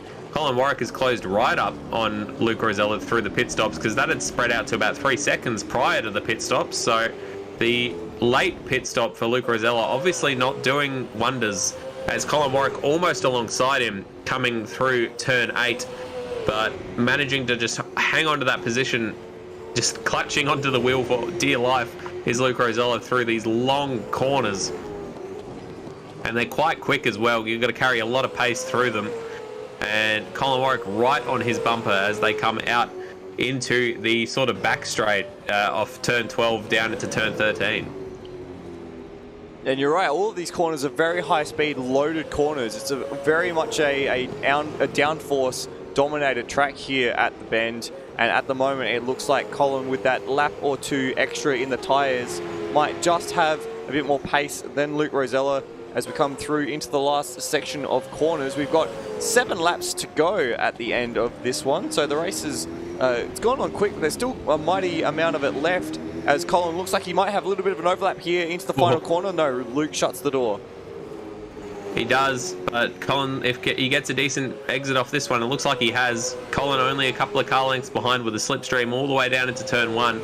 Luke's going to have to think about moving over to cover off the inside. He does so, but Colin's just going to go around the outside at this rate. Down into turn 1, braking pretty much even.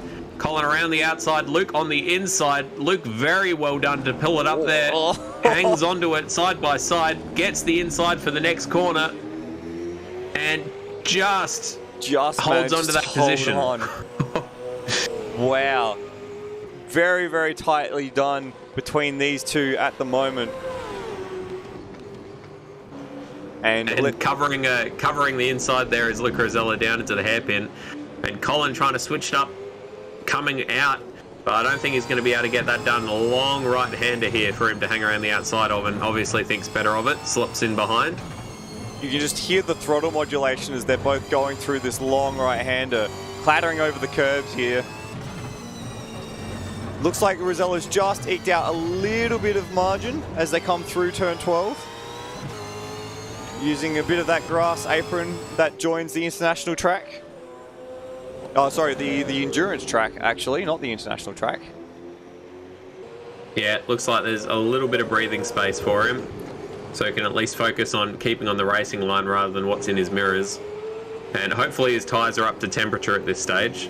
Having had a pretty busy first lap out on those new tyres, defending from Colin Warwick.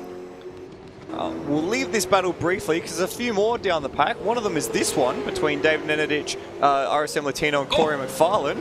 I might have to drag your attention back to it as Colin Warwick has managed to get the position done through the last corner. Luke Rosella trying to come out of it side by side. He's very, very close to Colin Warwick, and they bump a little bit as they come down the start-finish straight. Luke trying to get as much slipstream as he can, and then pull out at the very last second, gets the widest entry he possibly can. Colin, is he going to be able to stop in time? Luke's going to sweep up the outside, holds onto that position, or retakes the position rather, and then through turn 3, goes wide. Colin Warwick back up the inside. They're going to be side by side once again, down into turn 6. Luke Rosella holds onto the inside. He's going to have to brake a little bit, manages to keep out from the side of Colin Warwick, down into turn 6. And he's got the inside line. And he's got that position back. Manages to block the apex for long enough to hold Warwick up.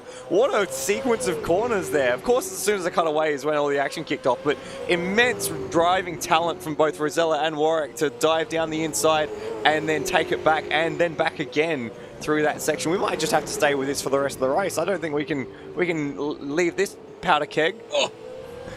I think I've found the battle that you were talking about between Corey McFarlane and David Nenadic. I'm scared to leave this though, because that's also a powder keg. Squabbling over 10th place, and Corey McFarlane giving David Nenadic a lot of trouble. And there goes the move from McFarlane down at turn 6, and gets it all squared up, and looks like he might just have enough for the moment before they come through turns 8 and 9 and 10. And in fact, Nenadic runs a little wide. And RSM Latino just waiting to snap up the scraps when these two come to blows. And who's right behind RSM Latino is Thomas McMillan.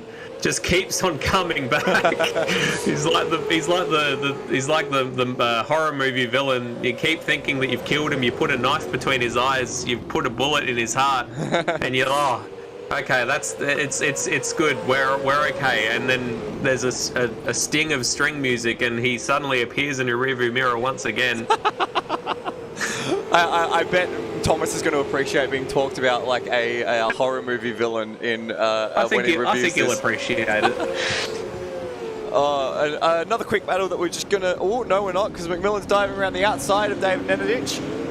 Swaps up the inside. And then down to the inside, into the final corner, so he's grabbed that position. And you can just see, you can just see at the head shot there, Stephen Warwick and Turmo engaged in a battle. I've been wanting to have a look at their little battle, but we've not had the time with all of this is going on. We've been embarrassed with embarrassment of riches, I think is the term. And McFarlane and then let's go right, and Nenadic and McMillan again making contact. Oh my god! Oh, Thomas, stop! Fantastic. Get help! I can say, at least at the front, there's about a second between Colin Warwick and Luke Rosella, so we can put that one on the shelf for now, at least. Just for now. Dane Liccardo in the chat just saying, having an ASC holiday, good on you, fair enough. McMillan turned him! Nenadic around!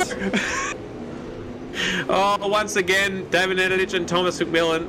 Thomas, I thought was going to slow down for that one, but decided not to, so he's continued off up the road. He might attract a penalty for that one. I would be surprised if he doesn't. Here we go. Here's that moment again. So Nenadic tried to get down the inside of McFarlane, and then... it is Corey McFarlane in that battle. And then, just closed the space where McMillan wanted to be, and that was that, unfortunately, for David Nenadic. That's twice now, as I thought I saw, is that Kai Jones very sideways through the corner just ahead. It's twice now that McMillan has been involved with David Nenadic in a not kind way.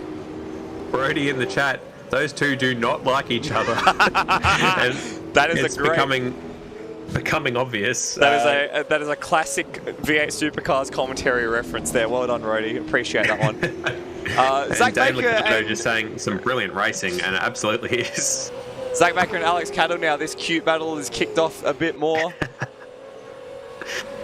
You know what I find funny is that there was a very tight little battle over the 10th, 11th, 12th. And then Thomas McMillan arrived, and it suddenly spread out. It's like he's the bowling. He's like the bowling ball, and he's hit all the skittles, and they've all gone. They've all gone in all directions. That is the best analogy. Horror movie villain. Sure, I can see that. Bowling ball through a pile of skittles. Absolutely. Is skittles the term? I'm not a bowling person. You can skittle the pins, I guess. Skittle the pins, yeah, he skittled the pins, there you go. But regardless, it's spread out quite a bit since he arrived on the scene. Brilliant. We've got 3 laps yet to run. 3 laps yet to run. Dane Warren has just crossed the line to start lap 16. He's got a 16-second advantage over second place man Ethan Warren. Luke Rosella, another 16 seconds behind him, so there's really not too much to look at the top at the moment. So all the battles are down through the field. Let's do something that I love doing. It's one of my favourite things, and it's the stock take. Let's do a bit of a stock take, Madbird, if we can find a nice spot for one. Let's have a look on the entry to turn 6. So we've just seen Dane Warren go through. There's his brother Ethan. Next car we're expecting on track, just coming into shot, that's Luke Rosella and Colin Warwick. Colin, just a little bit of a lock up there. We should see next, that is Kurt Stenberg, I believe, sitting in 5th place.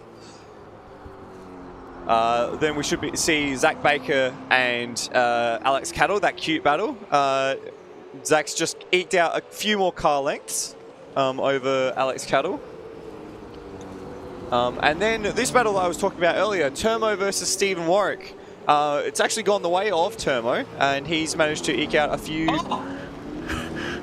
Thomas McMillan either served off or served himself off into turn 1 in his battle with Corey McFarlane. We'll have a look at that. Got it all out sideways. Here we go. Very, very close. Very late on the brakes for McMillan. Oh, locked the rears and just skated through everything. That's himself off then. That's definitely bowling ball-esque as they just come through turn 6. Then this is Kai Jones, RSM Latino, Cameron Parrott, David Nenadic at the tail end of that battle. In fact, let's follow that battle because that looked something pretty tasty. We can find them. Oh. Thomas McMillan and Corey McFarlane are still going, by the way. The battle of the mix. We've got McMillan and McFarlane squabbling over 10th place. And here we go. Oh, this is going to get terrifying any tick of the clock. They started side by side at the back of the grid, and they're currently side by side just inside the top 10. At least Corey is. And to think as well, Corey was up with Kurt Stenberg before his penalty, his drive-through penalty for pit lane speeding, and he's actually let McMillan go through there. That looked a little too easy, I think. Yeah, I'm not sure. Oh, and Corey actually coming back at him. Down the outside, down into the penultimate corner. Thomas going to try to break and just locks up a little bit. Swap up for Corey McFarlane. Excellent racing between these two when they're not taking each other out. I have a feeling they might have a gentleman's agreement here where they're just going to focus on, they're going to race each other, and if one of them gets too far ahead, they might drop back and get back into a battle. Very possibly. It does get a little bit, I mean, I feel for Kurt Stenberg. Let's see. Oh, McMillan this time locks the rears and goes left instead of right. Very well avoided by Corey McFarlane to not make contact there. I was just going to say, Kurt Stenberg is in a lonely old race. He's got 11 seconds up the road to 4th place, and he's got 9 seconds down the road to 6th place. And he's just sort of keeping it on the track with not a car in sight. Which, you know, I suppose considering he started in 11th, he'd probably be quite happy to be bored in 5th. I mean, that is something, I guess. 5th place is nice. He's having a bit of fun as well. The reason that he's not really got too much pressure from behind is this battle is still raging on. Zach Baker versus Alex Cattle. They've been about this far away for the entire second half of the race. The bungee cute little battle. Yeah, the cute little battle connected with the cute little bungee cord. And we've got our race leader on the final lap as well. So let's go and pick up Dane Warren, who has been, since the opening lap of the race, after getting past Ethan on what was the final corner of the first lap, he's not been headed. He actually expanded that gap through the pit sequence. Madbird, just an immaculate performance from Dane. Yeah, as we've come to expect, just as soon as he gets out by himself, he just can put his foot down and disappear up into the distance. Sebastian Vettel-esque. I have a feeling this is about to end in tears. Ooh, no. They've let each other through. Either from racecraft or from lag. One or the other. We'll go back to Dane. Yes, and of course, if you haven't been keeping track of F1, the news that Sebastian Vettel will be retiring at the end of this season, quite a milestone in a lot of people's F1 watching journeys. Is Vettel? Absolutely. Was not. I came in after his dominance, so I don't have a lot of the negative connotations that a lot of people do have around him, the way that I have around Lewis Hamilton. So. The way that Stairs has about Michael Schumacher. Anyway, oh, yeah. we're building an angst around dominance for Dane Warren, who takes race 1 tonight, ahead of his brother Ethan Warren, who's just about to pass Brandon Dostal on the line.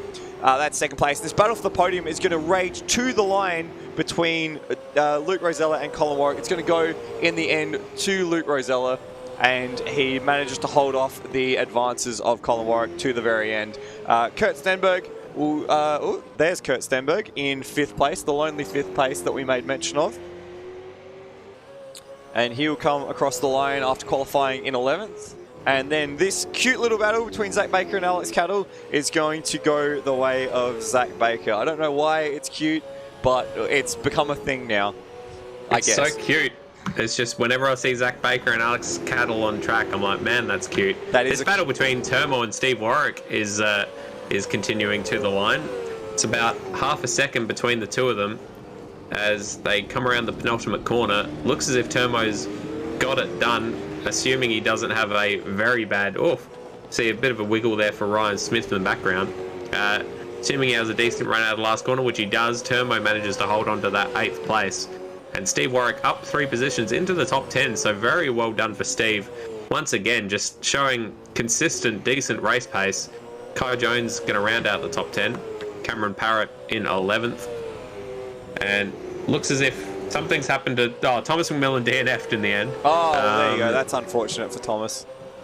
Might have been intentional, considering he was probably looking down the barrel of at least one penalty. David Nedich, 13th. RSM Latino, 14th. Hayden Length, 15th. Trent Allen, 16th. Thomas McMillan, DNF, and 17th. With Brandon Dostal and Ryan Smith, 18th and 19th.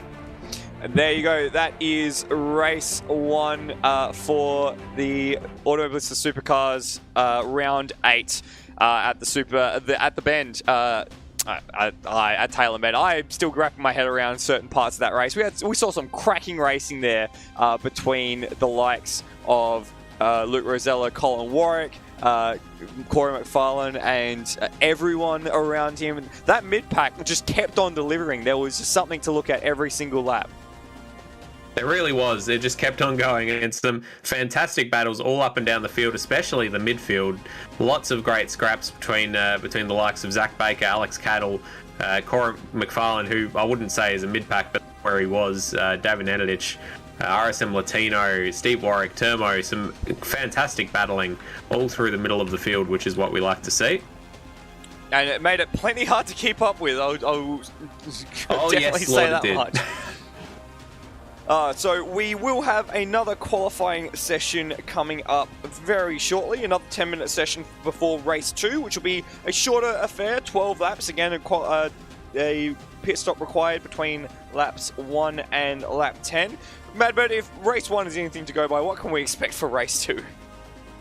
Much the same. Hopefully Thomas McMillan manages to set a qualifying lap this time around, and we get to see what sort of pace he has at the front. But other than that, I'm hoping for just more of the same. Just some great scraps all up and down the field. Hopefully we can see Ethan Warren get that position off the start and hold it this time around, and just make life difficult for Dane a bit, because Dane he's a little bit like Lewis Hamilton in the dominance years, where he was fine when he was out in front. As soon as you put him behind another car, he seemed to struggle. So much the same with Dane. Hopefully we can get a scrap for the lead this time around. Yeah, it looks like once Dane in particular gets into a rhythm, he's almost unstoppable. And you got to say part of that as well was the pressure from Luke Rosella behind. As soon as Ethan had to defend for but a moment, Dane was already gone into the distance. Yeah, absolutely. So it's almost like guys, don't work together, drag yourselves up towards him, and then fight. But it's obviously a lot easier said than done. Yeah, you almost got to treat it like a Formula 4 sort of thing, where you've all got to band together and slipstream your way up to the big bad leader who's gotten the gap ahead. I don't think it's happening. No, what gave that away? I'm a wobbler these days, said Kurt Stenberg in the chat. I've heard the term wobbler used amongst this group as quite a derogatory term, so not surprised to hear that from Kurt. Although, Kurt, you're probably a little bit wobbly from having done a complete other race before hopping in to this one, so hopefully we get you on the podium so we can have a chat to you about that as well. That would be quite the effort to do a Motorsport Australia sim racing event and then straight into this without a break. That's a long night of racing.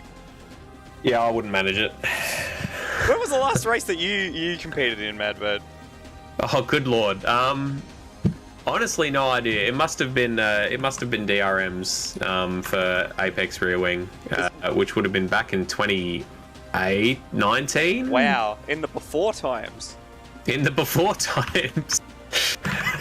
Let me see if I can find out, actually. Although I do have some footage that I'll have to release at some stage of us doing a silly season race with the horse mod. Ah, the horse mod.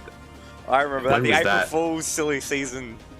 That was 2020. That was April 2020. So that was the last time that's the most recent time that I have evidence of me doing a race. Possibly another time before that, but since then, but I have no memory. And my pedals died in a spectacular way just after the DRM season, and so I sort of called it quits as a result of that. Describe to me then how spectacularly your pedals died. I've talked it up. They just stopped working. Oh, okay. Well, which really isn't that dramatic at all. Actually, you know what? We did the 4 decades of Imola. Yes. In December 2020, which was the last time I competed. Was that 2020? That must have been 2019. That must have been 2019, I think. Because yes, no, right, you are. Yep, because I think the date on this thing is incorrect. So let me just fix that. That was 2019. So yes, so the horse mod in April of 2020 was the last time I competed in a race. I'm not sure you could call that a race. Just a fun event. Speaking of a fun event, we've got another 10 minutes of qualifying coming your way around the Bend Motorsport Park. Madbird, take us around this track. Yep, so you got turn 1, 2, 3, 4, 5, and then turn 6. After turn 6, that goes a little bit unexpected, and then you got turn 7, 8, 9, 10, 11, 12. Down, up the hill, and then back down again, down this back straight towards turn 13. Into turn 13 you go, and then it's a technical little section of 14, 15, 16. We saw a lot of drama happening there, most of it involving Thomas McMillan. And you got turn 17, great overtaking opportunity. Turn 18 is very important to set up that long run down the start-finish straight. And it looks as if most of our runners have gotten the jump out into the pit lane as soon as they can. And Zach Baker at the moment heads the field. So wanting to get a jump on the competition is Zach Baker. Absolutely. There's plenty of cars out on track. I think almost everyone is out on track except for Trent Allen. So here is Zach Baker heading us around the field. And we saw a few drivers miss out in qualifying for the last race, most notably Thomas McMillan and Corey McFarlane. So hopefully they end up getting their laps in. But you'd think, Madbird, you'd think on a 5-kilometer circuit that they'd be spaced a little separately, but... Yeah, you would think so, but it doesn't appear. There's about 1, 2, 3, 4, 5, 6, 7, 8, 9, 10. There were about 10 cars currently on that little mini back straight between turns 12 and 13, which really isn't that much space. Watch everyone just stream through here. There's literally 5 kilometers of track that they could be on, and they're streaming through like it's lap 1 of the race. It's a little comical, I've got to say. Just ease off, boys. Give it a little bit of space. Dane's managed to find his way to the front of the field to start his flying lap, so he's managed to find his way up. Zach Baker currently second on track. Rody in the chat just saying, Madbird, I'll paint you an ARW car for our Wednesday night social series. I've not fixed my pedals, mate. And considering the way my flight sim obsession is going, I think I'm more likely to buy a new yoke and throttle quadrant than I am to buy some new pedals at this rate. Unless we're talking rudder pedals, which I don't think you could really use for racing. I could be wrong. But Dane Warren has started his first hot lap for this qualifying session. We saw him stamp his authority in the first qualifying session with his very first lap. So I wonder if he'll do the same this time around. We shall find out in a moment when he goes through the first sector mark, 38.9, which is pretty much bang on what he did in the first sector last time around when he set pole in the first session as well, as we watch him dive through the ever elongating series of right-handers that is turn 7, 8, 9, and 10. Using a lot of curb at 11 to try and straight line that section. How about Ethan? Ethan Warren goes through the first sector 39 flat, which was exactly what he did for his first lap in the last time out as well. A little bit of traffic now for Dane coming up. That is a Trent Allen just up the road from him. Hopefully that doesn't affect his run too much. Allen does a great job of just staying out of the way. 14.4 to the second sector for Dane Warren. Correct me if I'm wrong, but I think that was exactly the same as he did last time as well. Yeah, he's nothing if not consistent, it must be said. I'm pretty sure those are pretty much his exact first 2 sectors that he did in the previous qualifying session. I'll double check. But yeah, incredible work from Dane Warren. Ethan Warren as well, a 14.44 to the second sector, so incredibly tight to between the Warrens at the moment. Let's see Dane Warren's first lap, a 49.7 to start us off, and let's see Ethan as he comes across the line. Oh, no, we're not seeing Ethan because I pressed the button twice by accident. Here we go, here's Ethan. As there's a car stopped on the middle of the track there on the main straight. Not ideal. Sorry, I'm going through the wrong... Ethan so close, 6/100ths of a second between himself and Dane, so that's about as close. It was, I think it was 1/100th of a second bigger a gap in the first qualifying session, but Ethan's gotten there a lot earlier this time around, so hopefully he can knuckle down and put in another couple of hot laps and edge that gap, bring it back in. Looks like he's faster in the middle sector than Dane. Yeah, and the middle sector is the flowing sector through out of turn 6 all the way into turn 13. Let's have a look at this moment for Kurt Stenberg. This was the car that we saw parked in the middle of the circuit. Out of turn 18, smashed into the concrete wall and just parked there. Very unlucky for Kurt. And in fact, I've marshalled at that marshal post, which is on the exit of turn 18, on the inside of the circuit. We almost had a mark car do that to us in a practice session in one of the improved combined sedans races on the first event that the Bend ever had. So it's well, thank goodness you weren't there tonight. Oh, mate, when a car is pointed at you out of control, let me tell you, it is pretty bloody terrifying.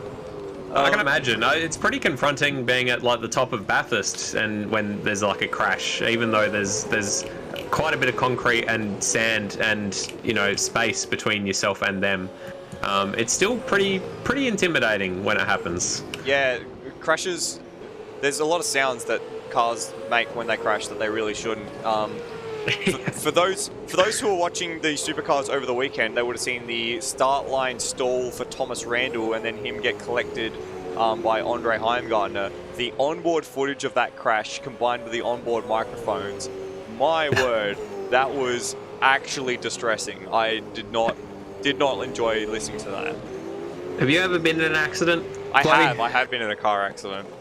It's like, because I rear-ended someone many years ago, and like you get this picture in your head of what a car accident sounds like, which is just that sort of stop, like crash and like some tinkling of glass sound, and it's just sort of like a really heavy, deep crunch that just sounds like it's like a bone breaking or something. It's a very, like you say, uncomfortable sound. It's like someone falling through a drum kit. That's one way of putting it, yeah. Like someone falling through a drum kit. While we were discussing that, Cameron Parrott jumped into the top 10, David Nenadich into 13th place. We've got a few drivers out on track for their second runs.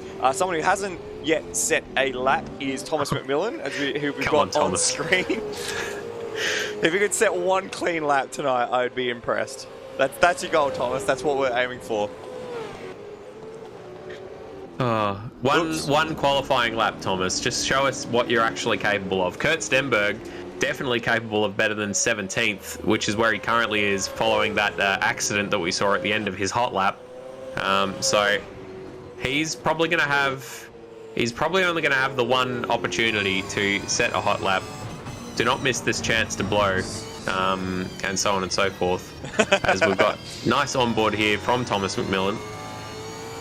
Just a little bit of a wiggle coming out of turn 12, and then we'll get a second sector mark as we come through turn 13. Really early gear change down there. You heard the engine buzz in protest as he fed it a gear.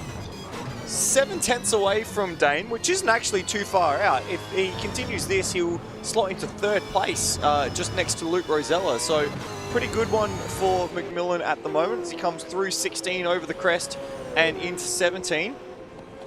That's the duality of McMillan, is that he's actually like rapid quick, and he's got decent racecraft. He's very good at overtaking and stuff. It's just he's just messy. It's like if he just tidied himself up a little bit, as we see him cross the line, whereabouts is this going to stick him? Fifth, so place. lost a little more in the last sector than he probably would have liked, but still pretty impressive to be in the top half of the grid. Let's have a look now at this man, Ethan Warren. Can he overthrow the likes of his brother Dane, who we've got on this other screen? So we'll have, there's a yellow flag in just through turn 6, which is a bit peculiar. But Dane is up on his first sector by a grand total of 14 hundredths of a second. Jeez. So, very, very close there between the two brothers. Oh, look at the drift style through turn 10 for Dane. That's incredible stuff. So just as Dane's going to exit turn 12, we'll get a sector mark for Ethan. And it's a 39 flat. Completely flat. But that's still 41 thousandths of a second away from his brother, who's got a bit of traffic now as he comes to the second sector mark. He is just ahead of his best time, but Zach Baker is going to exit stage right and let Dane go through. So no traffic for Dane now, but now Ethan's got a little bit of traffic in the form of Colin Warwick, who peels out of the way. Yeah, not a great place to catch some traffic there. Ethan Warren currently up. First place man Dane Warren coming through the second sector, only just barely. Dane Warren looking like he's going to improve. He does not improve his lap time. So if Ethan can keep this going, Dane did cross the line with enough time to start another lap, but he's pulled out of it. So if Ethan has a clean run through this last sector, he may take pole position. Dane did have quite a bit of traffic through these last two corners, which cost him a little bit. Good run there for Ethan through the last corner, down towards the start-finish line, and I think he's just chucked it.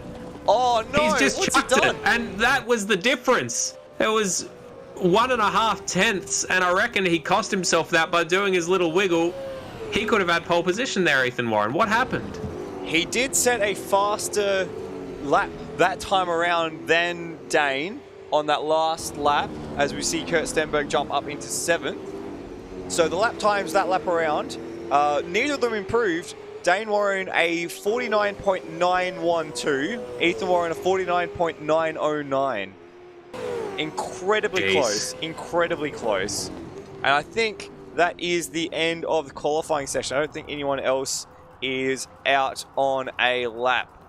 So that... I don't think so. That is qualifying. Dane Warren, Ethan Warren, Luke Rosella ahead of Corey McFarlane. So McFarlane on the second row of the grid. Thomas McMillan rounds out the top 5 with Colin Warwick, Kurt Stenberg, Zach Baker, Alex Cattle, and Hayden Link rounding out the top 10. Impressive for Hayden Link to get another top 10. And Baker and Cattle next to each other once again. And McFarlane and McMillan together once again on the in 4th and 5th. So I'm making a note to ask Ethan Warren when we speak to him why he chucked away that lap at the very end, because that was, I reckon he had that. I reckon that was pole position. Maybe he was seeing on his on his onboard dash that he was behind or not improving enough, so he decided to throw it away. Perhaps it probably got more. I mean, he's definitely faster than I am, so I'd trust his nous more than my own.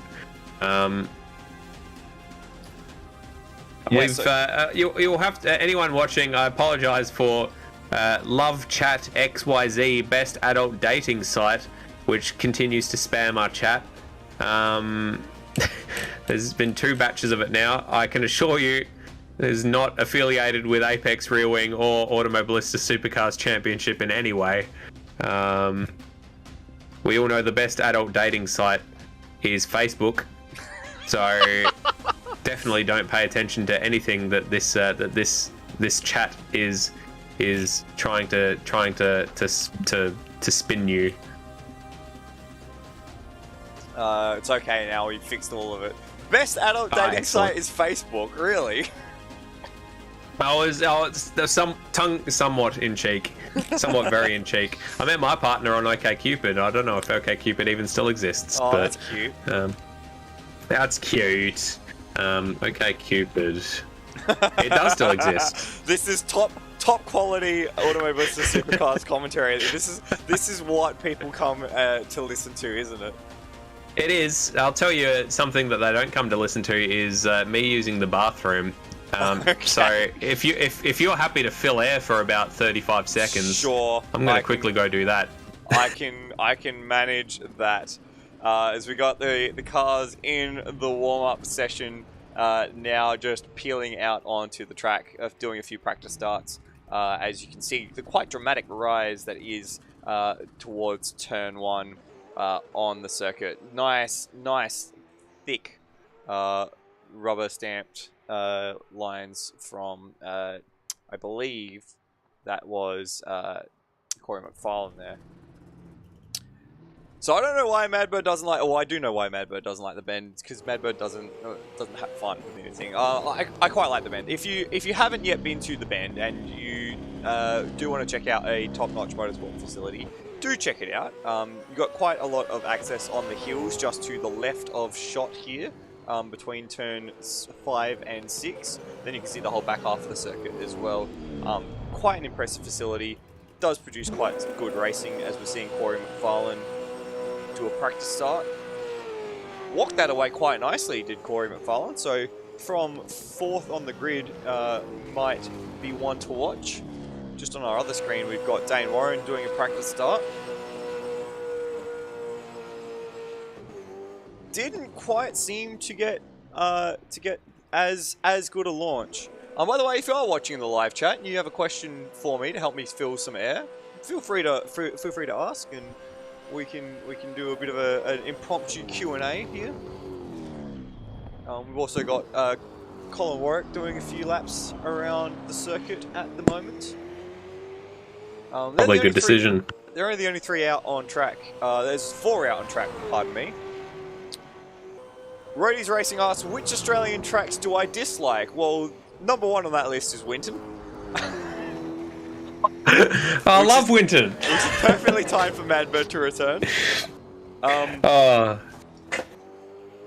The paperclip is hit or miss. Sometimes you get great racing there, sometimes you get trash.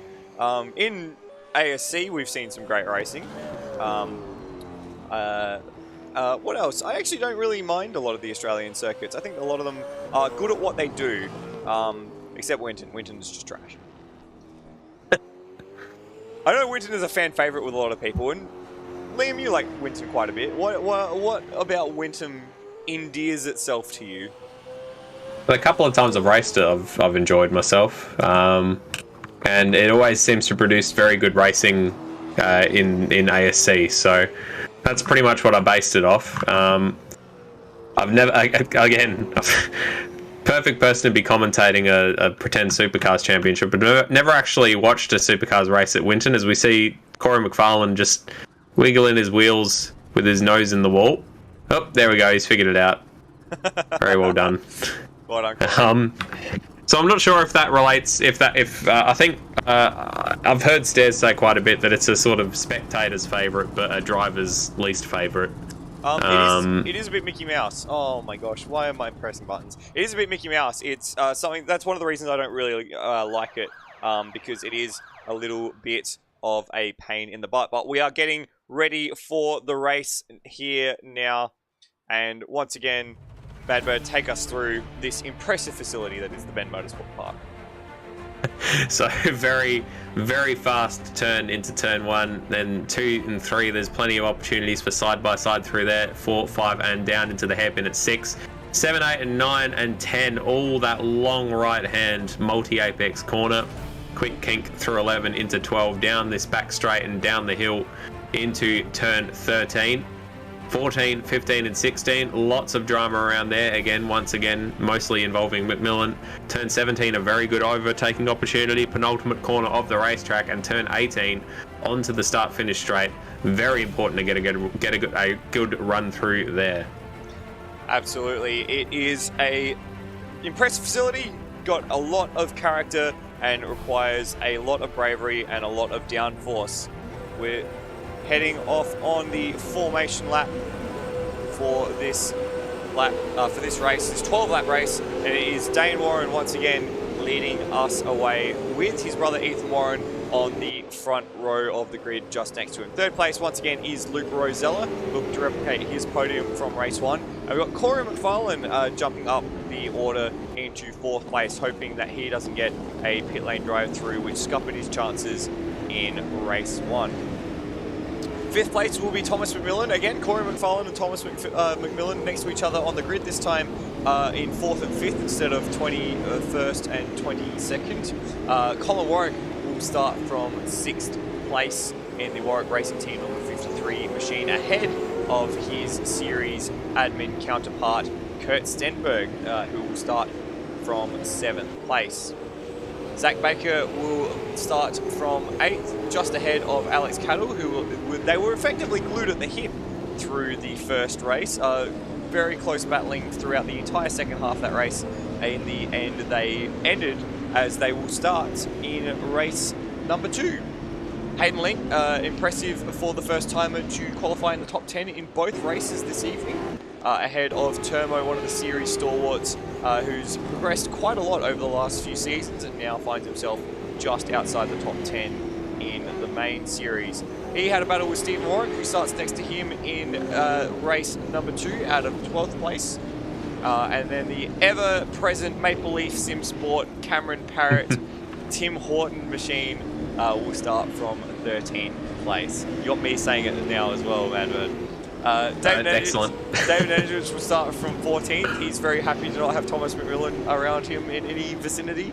And Trent Allen will start from 15th.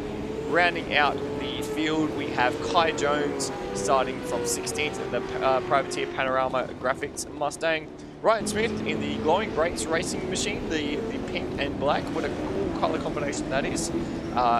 Brandon Dostal in the Pertec Commodore. I quite like that livery as well. And of course, RSM Latino filling out the grid. 19 cars for this second race this evening. And still plenty of lap to go before they make their way onto the main straight. Yeah, it's a long lap, isn't it? Bravo, by the way, well run through. It is a very long lap to do the grid through, because you sort of have to pace yourself because you get to the end too quickly, and then you got some dead air to fill. Like we've got 19 runners. Well, we're doing a good job. We're doing a job. I'm not quite sure about good. You know, there was an attempt, and really that's what all that can be said. Anyone that's watching, by the way, while we do have a moment, make sure you hit that like button, hit subscribe if you haven't already, and if you like what we do, patreon.com/Apex Rear Wing really takes a lot of effort to put these on, even when it's not Stairs doing it. So any support that you can give us would be greatly appreciated. It all goes back into making these broadcasts bigger and better. So absolutely, please, if you're willing, do that. The revs are rising. And we're away for race 2. And it looks like Ethan once again has a cracking start down into turn 1. He's got the whole shot, and it looks like Dane is going to be in trouble from the rest of the field as they swoop past him. It's going to be 4 wide into the first corner. Dane manages to squeeze into second place. There's contact in the middle of the field. Luke Rosella and Thomas McMillan made contact in the braking zone.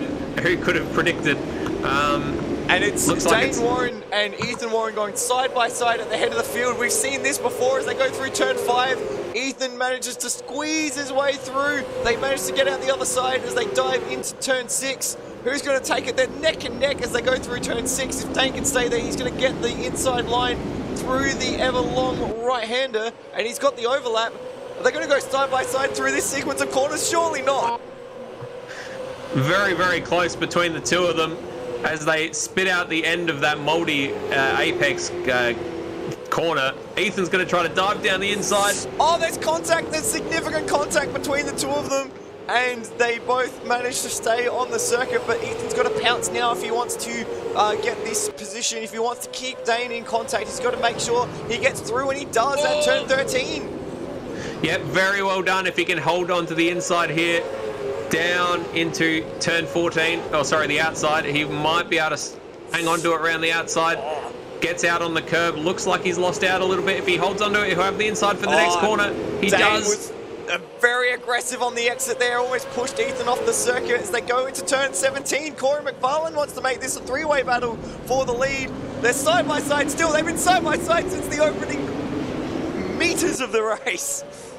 And Stenberg is revitalised. He's currently sitting in fourth, right behind Corey McFarlane, watching this battle. Dane into the lead and pulling over to the outside of the track, trying to break the toe again. He's doing the big sweepies, which is, if it's not against the rules, it probably should be, because that looked like it was going to be contact. Ethan around the outside on turn one is not able to get the job done. Dane threw it into the lead. And can he hold on to it, or is there another attempt back in Ethan Warren's tank? What an incredible first lap here for the Warrens. Just one lap. That's just one lap. They were side by side through the most of the lap. We haven't even had a chance to see what's happened to Colin Warwick and Luke Rosella, who have both lost positions. Well, Luke Rosella's lost positions at the start. Thomas McMillan's lost positions at the start as well. Steve Warwick's up to 10th back down the field. Zach Baker in 12th place, so he's had a shocker of a start as well. I would say Dane Warren during interviews last time out said if you do it right, you only need to punt your brother once. And I think that he did it right when he just knocked Ethan a little bit out of shape going through that long right-hander. Manages to put him off his line a tiny bit. Oh, as we get a little bit of odd lag there. Thought that there was an accident happening. Never mind. And in fact, just look behind this battle. Kurt Stenberg's actually made his way into third place, ahead of McFarlane. Corey McFarlane. That's the one. So that's a battle that's been going on as well. In fact, there's been battles up and down the field to start the race, but we haven't been able to see any of it because of how crazy that first moment was. And look, this is now a 4-car battle pack because Luke Rosella and Colin Warwick have tacked onto the back of this as well. Yeah, Thomas McMillan in 7th place currently, having lost a couple of positions. Looks like Colin Warwick. First pit stopper, Colin Warwick, straight away. Usually he's the one to go late on the pit stop, so going against his usual strategy here, Colin, taking a very early pit stop on lap 2. And we've got Alex Cattle in pit stop, and I'm not surprised by that because I saw Alex Cattle run wide through turn 9 and 10, so he's electing to come in and get that pit stop out of the way after making that early mistake. And what that has done, Madbird, is that it's opened up this little gap at the front between Kurt Stenberg and Corey McFarlane, who takes the scenic route through turn 6 and manages to pull it up.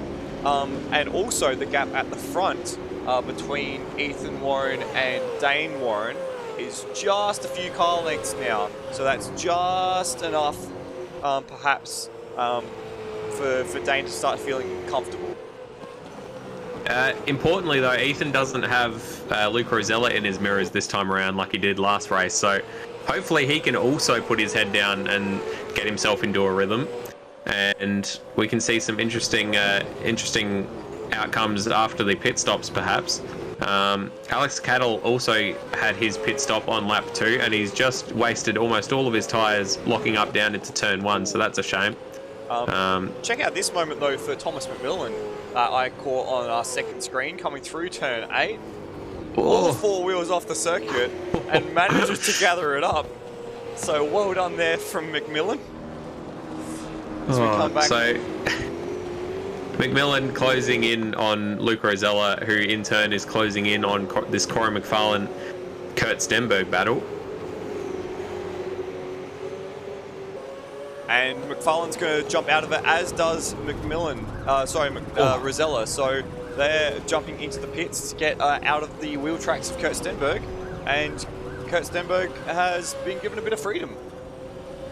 Yep, a little bit of clear space in his rearview mirror. RSM Latino also pits, as does Trent Allen.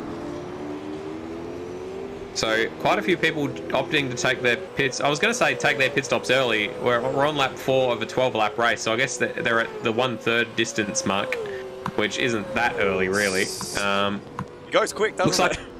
Looks like another good scrap developing between Steve Warwick and Turmo over 6th place. These two have been quite close the last couple of laps. I've been keeping a watching brief on it, with Cameron Parrott not too far behind them as well. And something else I am just going to see if I can quickly pick up on is the location of Alex Cattle, but it doesn't seem to be where I expect it to be. We've got a drive-through penalty for RSM Latino. Oh no. Going to be pit lane speeding, I suspect, as he's just come out of the pits. And then how about this for just out of the pits in a battle? Nenadic, Kai Jones, and Ryan Smith nose to tail in a very, very colourful Mustang melee, as Nenadic takes the scenic route through turn 12 and hits the curb and he's gone! Yeah, I think that's happened a couple of times. That curb seems to be a little bit janky. Oh, and he's right on the racing line as well. It's not exactly well where done, you want to Brandon be. Dostal. Well done to Brandon Dostal avoiding him and keeping control of his car. And he's David got it fired just up. gathering He's got himself. it fired up. Okay, I had a lot of space afterwards there to collect himself and collect the car, and he's managed to sort it out. But all it took there was that raised curb where the track meets the endurance circuit meets the main track. A couple of very, very late breaks into the pits for Kurt Stenberg and Thomas McMillan, both barely getting it stopped by the line, I reckon. And as well, we've got on screen now Stephen Warwick, who was ahead of Turmo, both come into the pits as well. Pardon me, sorry. Bless you. Just on my other screen, we're seeing this battle between Kai Jones and Ryan Smith continue. Side by Very side. colourful. Yeah. Side by side through turns 1, 2, and 3, and it looks like Kai Jones is going to hold on. Yeah, good battle between these two. Ryan Smith looking to maybe chuck it down the inside of the hairpin. No, not close enough. Oh, And- Thomas no. McMillan! So maybe a little bit too late on the brakes there that I noticed from Thomas McMillan into the pits. So that's unfortunate for him. Getting Corey McFarlane's luck this time around. Oh yeah, quite unfortunate for Thomas McMillan. That is a real shame. I'm trying to find the first driver who has done a pit stop, and I suspect it may actually be Kurt Stenberg at this point in time. Yeah, I was about to say, I think it is, because everyone ahead of him are people that I would expect to be behind him, other than Ethan Warren and Dane Warren, who are about 49 seconds up the track from him. Ethan now 2.5 seconds or thereabouts behind his brother, so Dane just stretching his legs now that he's in some clear air. Ethan into the pits. Here is Ethan coming in. We're just about a quarter of a way through at the end of this lap. Let's have a look back at this sneaky little battle here. Colin Warwick, David Nenadic, who's a bit out of sequence, but once again, Luke Rosella, Colin Warwick, and Corey McFarlane, who's dropped at the tail of that battle through the pit stop sequence. So he was just behind Kurt Stenberg prior to the pit stops, Madbird. He was indeed. McMillan, another DNF, unfortunately. So, with that drive-through penalty in hand, just got Mr. Walshy agreeing with you about Winton in the chat, and we've got Hayden I don't think Cuppett that's saying, "Come Walshy on." agreeing with me. I think that's Walshy saying what my answer is, because he's heard it plenty of times before. And Hayden Cuppett saying, "Come on, Lincoln Smith." Link and Smith sounds like the person's name. Link currently down in 16th and Smith in 12th. But there are some pit stops still to shake out. So one of those for Ryan Smith, who's just currently coming through the pits. And there is Hayden Link, and let's see if they come out right on top of each other, because I feel like they might. And there they go. very close together. How's that? It's almost like someone planned that.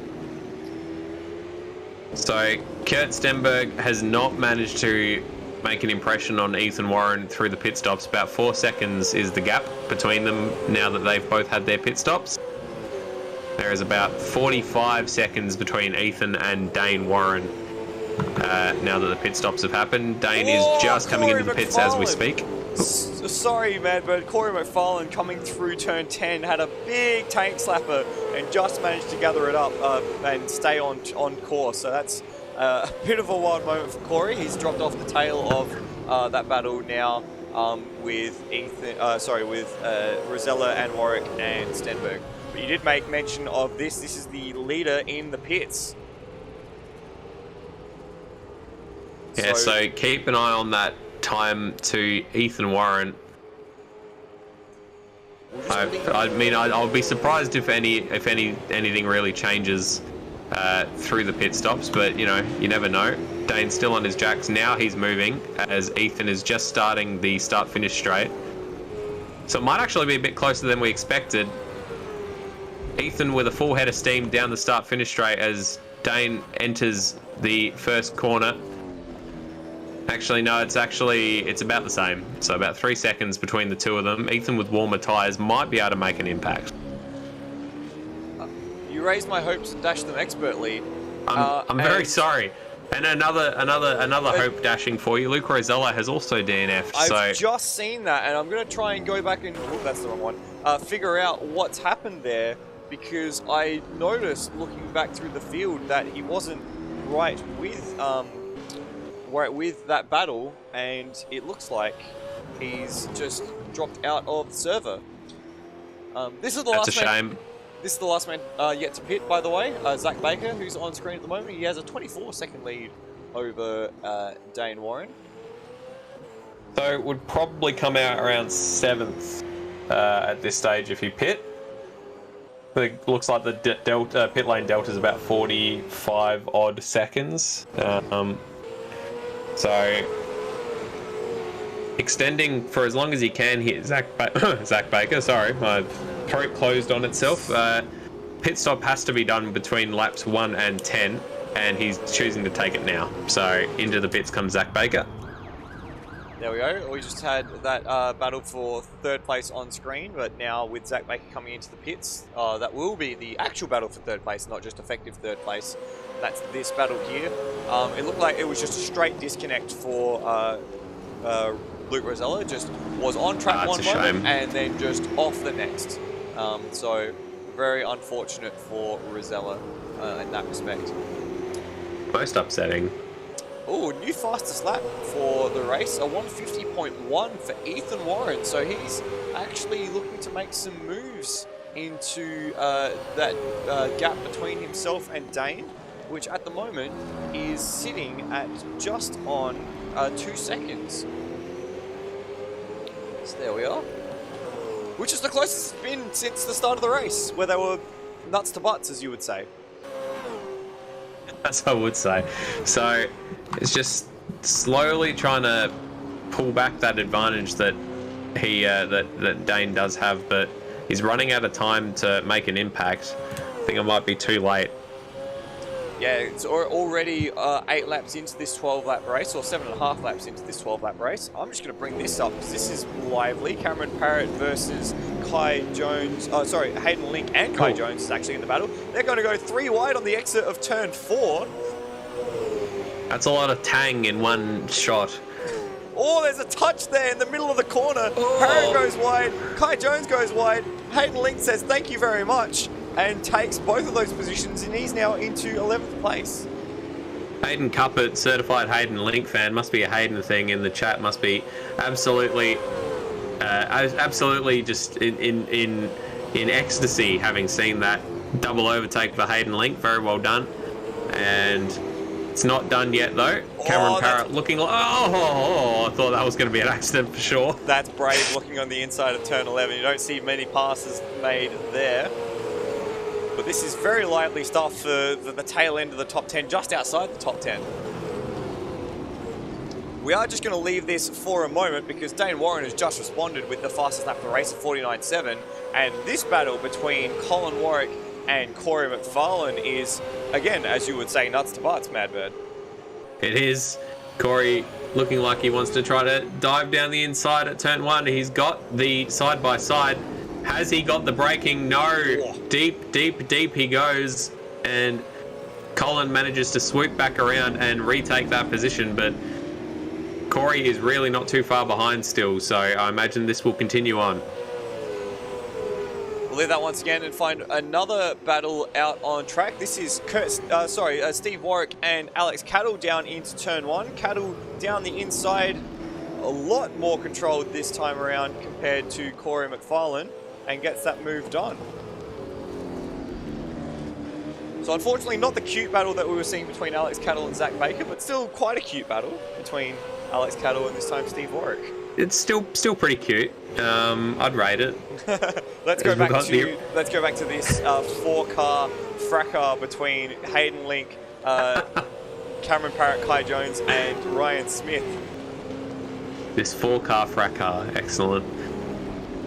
Welcome to Original Sticks in the chat, and yes, Hayden there, Hayden Cuppet with the heart eyes emoji, showing his love of other Haydens. Very well done. Does that extend to Hayden Christensen? How do you feel about Anakin Skywalker? As it looks like Corey is caught back up to Colin again by the end of this lap, so we might get a repeat. Ding ding, round 2. Will it be second verse, same as the first? Kurt Stenberg has a moment on the exit of the curve, and that's going to see him lose a bit of time. Is causing a lot of drama. So it's going to be almost a 3-way battle as they come down the main straight. Kurt, Colin, and Corey down into turn 1 to start lap 10. So it'll be 3 laps, including this one as Warwick. Does he have a look? Oh, bit of a lock up on the front wheel, but he's right there. He's right under that rear wing of the Commodore, and he's going to go for a dive at turn 3. Is there contact? There's almost contact. There's just enough room. Who's got the drive out of turn 4? Colin has really upped his aggression, I suppose the term. Oh, what the term is. As he throws himself wide, Corey swoops through, takes that position, and Corey's going to be straight into the back of Kurt Stenberg. Colin trying to fight that one back, but I think he served himself a little bit too wide, and Corey now the beneficiary up into 4th place. So that was all because Colin took just the tiniest bit too much curb. That's what it was. It was just a tiny bit too much. And I'm going to see if we can try and get another look at that. But it was quite a moment there for Colin. And he's lucky that didn't spear him off entirely as they come down in towards turn 13, Madbird. Yeah, definitely. It did put him off for the rest of the lap. He's been sort of all over the place in all the corners since. But luckily, Colin and Kurt and Corey, these names are far too close together. Kurt and Corey are all over each other like stink on pigs, and so are unable to stretch their advantage they otherwise would have, as Corey looks like he wants to go down the inside. Kurt covers it off. Kurt covers Corey as Colin comes. I was trying to think of a word for follows, but starting with C, I failed. Otherwise, Corey looking like he wants to go around the outside at turn 1. We don't have to think about a word for follows. You have to think about a word for passing as Corey closes the door. And there's a switchback is on this time around between Corey and Kurt. Can he get down the inside? Yes, he can. Can he close the door? Yes, he can. Can Colin come through? Or maybe not. So it's now Corey from Kurt from Colin in this battle for 3rd place on the rostrum. And Kurt does the same thing as Colin did last time around. Gets over the curb and almost spills it wide. Corey closed the door and then cut up on Kurt while Colin chased. We're not going to get a chance to look at that replay. I don't even know why I was even suggesting it. It is We're on the last lap of this race almost. Almost on the last lap. Oh, what we will see though is we'll quickly cut away to have a look at Hayden Link, who went around at the last corner. We'll have a quick look at what happened to Hayden there, coming down the back straight, down the main straight rather, as things are lighting up on our other screen. A bit deep, a bit of a lock, and he was around. Oh, very well done from the Original Sticks in the chat. Yes, Kurt is clinging onto Corey's coattails and then cuts up the inside, tries to cleave that position from Corey, does so. Colin is waiting to snap up anything that's left over, and Kurt manages to get that position done by the looks of it. Colin up the inside of Corey as they come down to the last corner of this track, and the positions have changed at least 3 or 4 times this lap, I think, if you count each of them having changed positions. The final circuit has commenced. with Corey now defending from Colin and attacking Kurt. There's bumping, there's barging, and they manage to sneak through. All the while, Dane Warren is blissfully unaware. He's at turn 6 at the moment. We're not leaving this, not for an instant, because this is going to kick off once again, surely. Surely, as well, we've seen them take a little bit too much curb going through this corner. They all managed to keep themselves tidy this time around. 3 wide into turn 6. Deep on the brakes from Colin. They managed to sneak out. It's going to be Colin on the outside of Corey, and Kurt's going to get away. I try.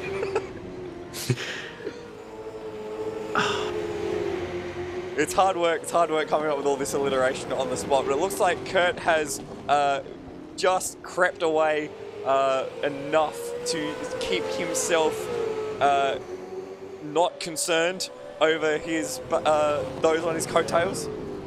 But what we will do is we'll sneak to the front of the field and see Dane Warren as he comes through the penultimate corner once again. Once he escaped that first lap battle with Ethan, where they were side by side for literally the entire lap, he's managed to get away and comprehensively contain another race week. Dane Warren wins a race 2. It's going to be Ethan Warren in second place, and then this battle between Kurt and Colin and Corey is going to go the way of Kurt. Just gets through and manages to hold on. What a race in the back end between those 3. Incredible.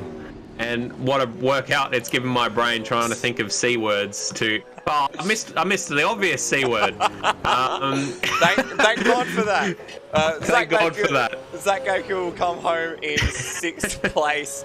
And then a last lap battle between Alex Cattle and Stephen Warwick. It's going to go to the line. It looks like Cattle has just done enough. How about this, though? Into the last corner, side by side, Cameron Parrott versus Kai Jones. Jones makes the move. Can Parrott get the undercut on? Doesn't look like it. Jones with the last lap move to get into 9th place. Well done. Very well done. Steve Warwick managed to come home in 8th, as you said. Again, another fantastic points finish for him. Termo in 11th place. Hayden Link coming home in 12th. Still decent points considering his debut. Ryan Smith and Brandon Dostal racing to the line.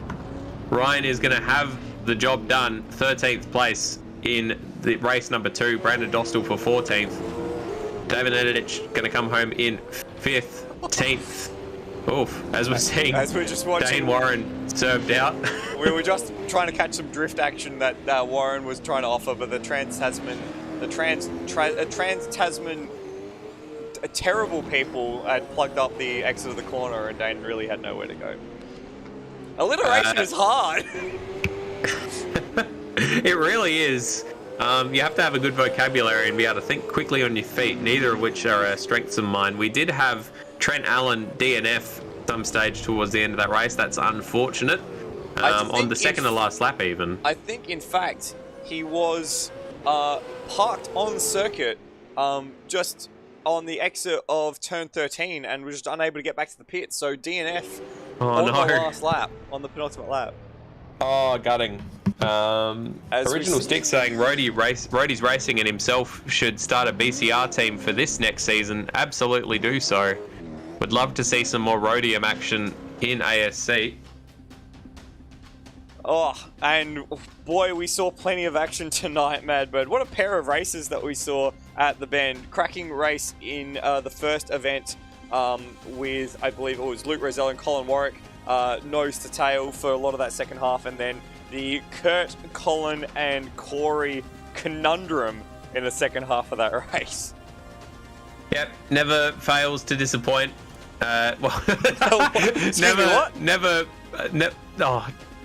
Never disappoints is what I'm trying to say. Does the Bend, despite my opinions on it. So, very, very entertaining racing as usual here at the Bend. And we'll just wait and see if we get some of our podium sitters into the chat. We do have Kurt Stenberg the third place in the second race. So if you'd like to start there, Madbird, you can start with Kurt. Yeah, absolutely. Hello, Kurt. Are you with us? I am with you. How are you, mate? You, if I'm not mistaken, you competed in the E-Series immediately prior to qualifying one, and you snuck in with, as I described it, a bee's dick worth of time before the end of practice.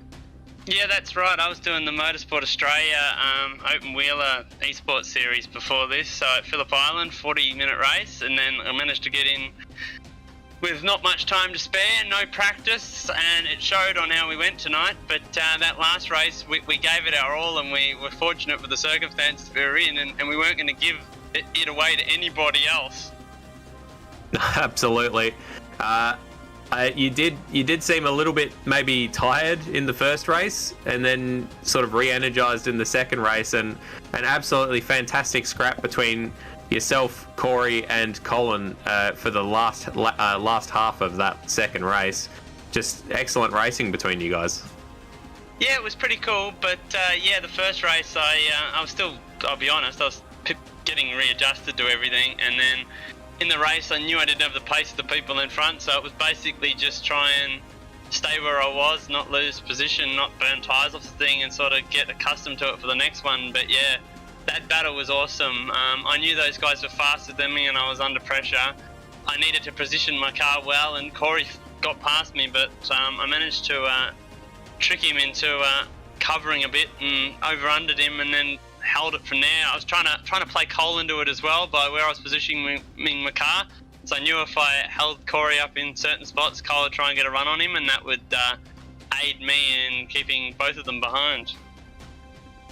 Absolutely. Well, it was fantastic to watch. And how did you do in the E-Series?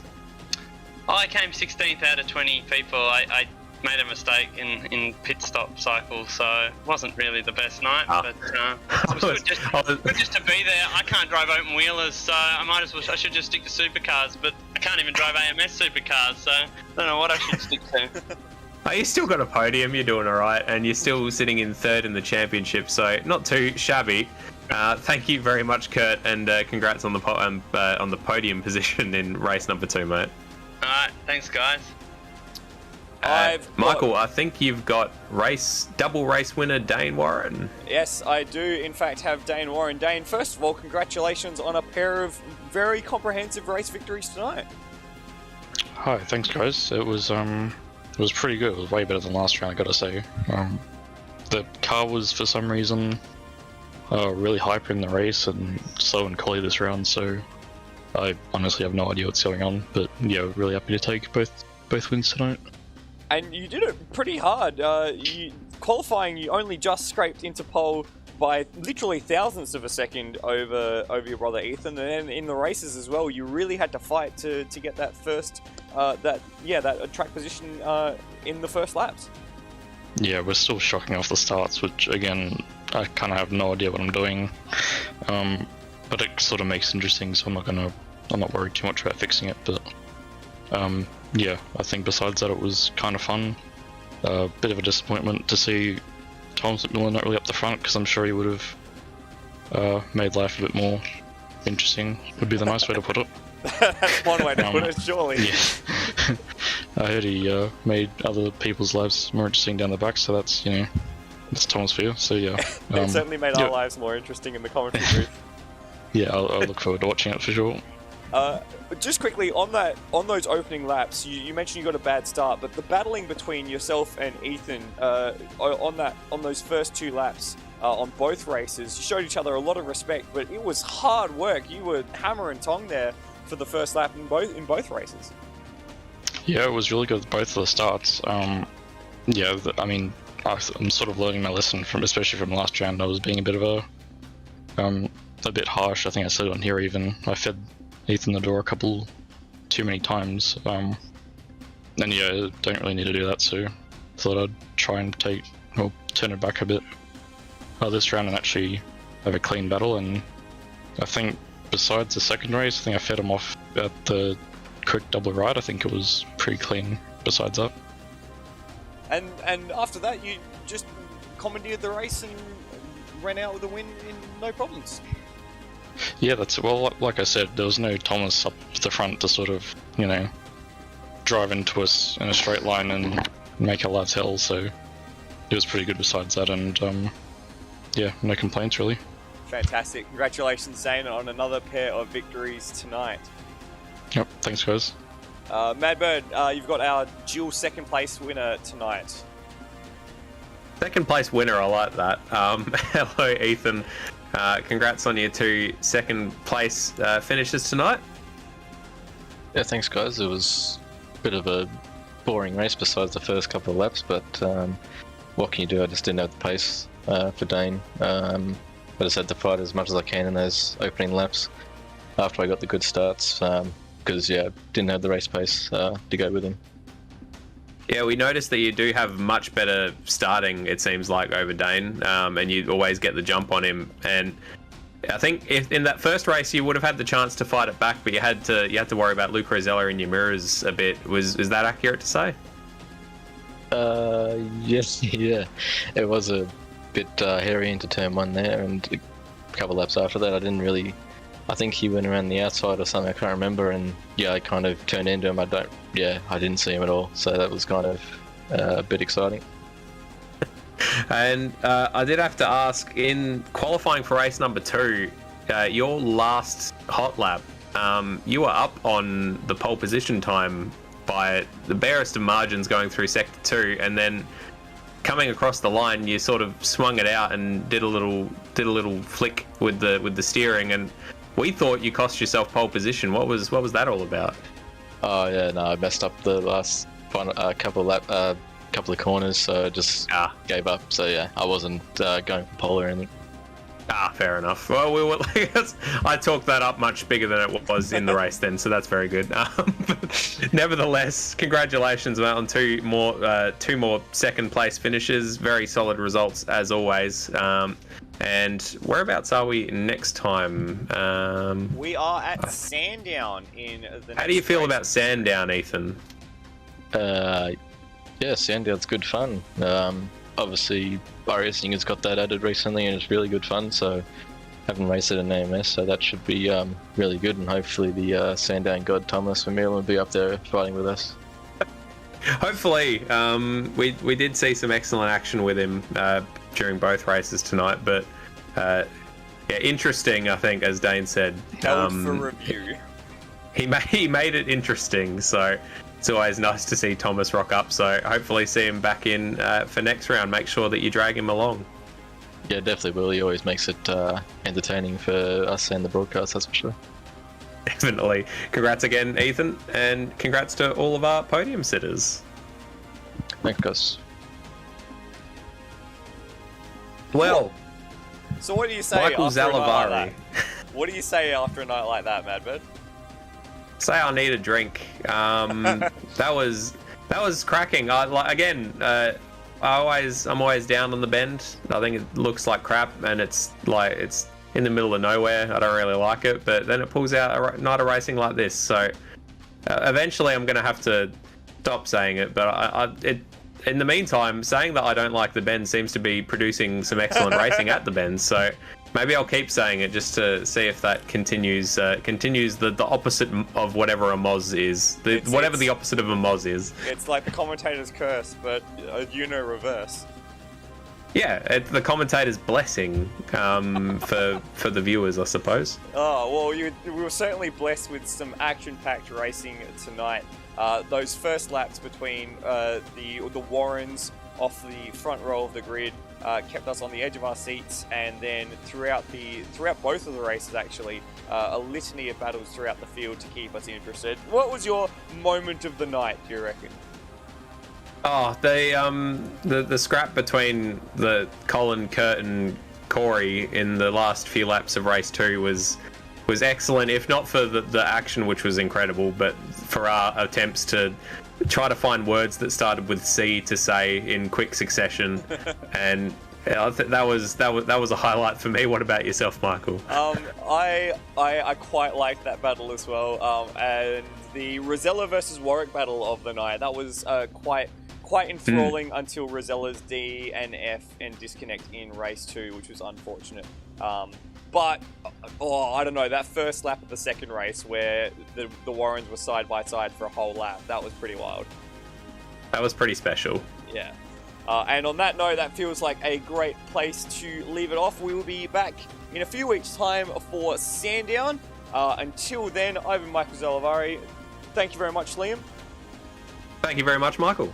Hopefully we will see Stairs back again very soon. Otherwise, it'll be us two again. In the meantime, I hope you've enjoyed your night's racing, and bye-bye for now.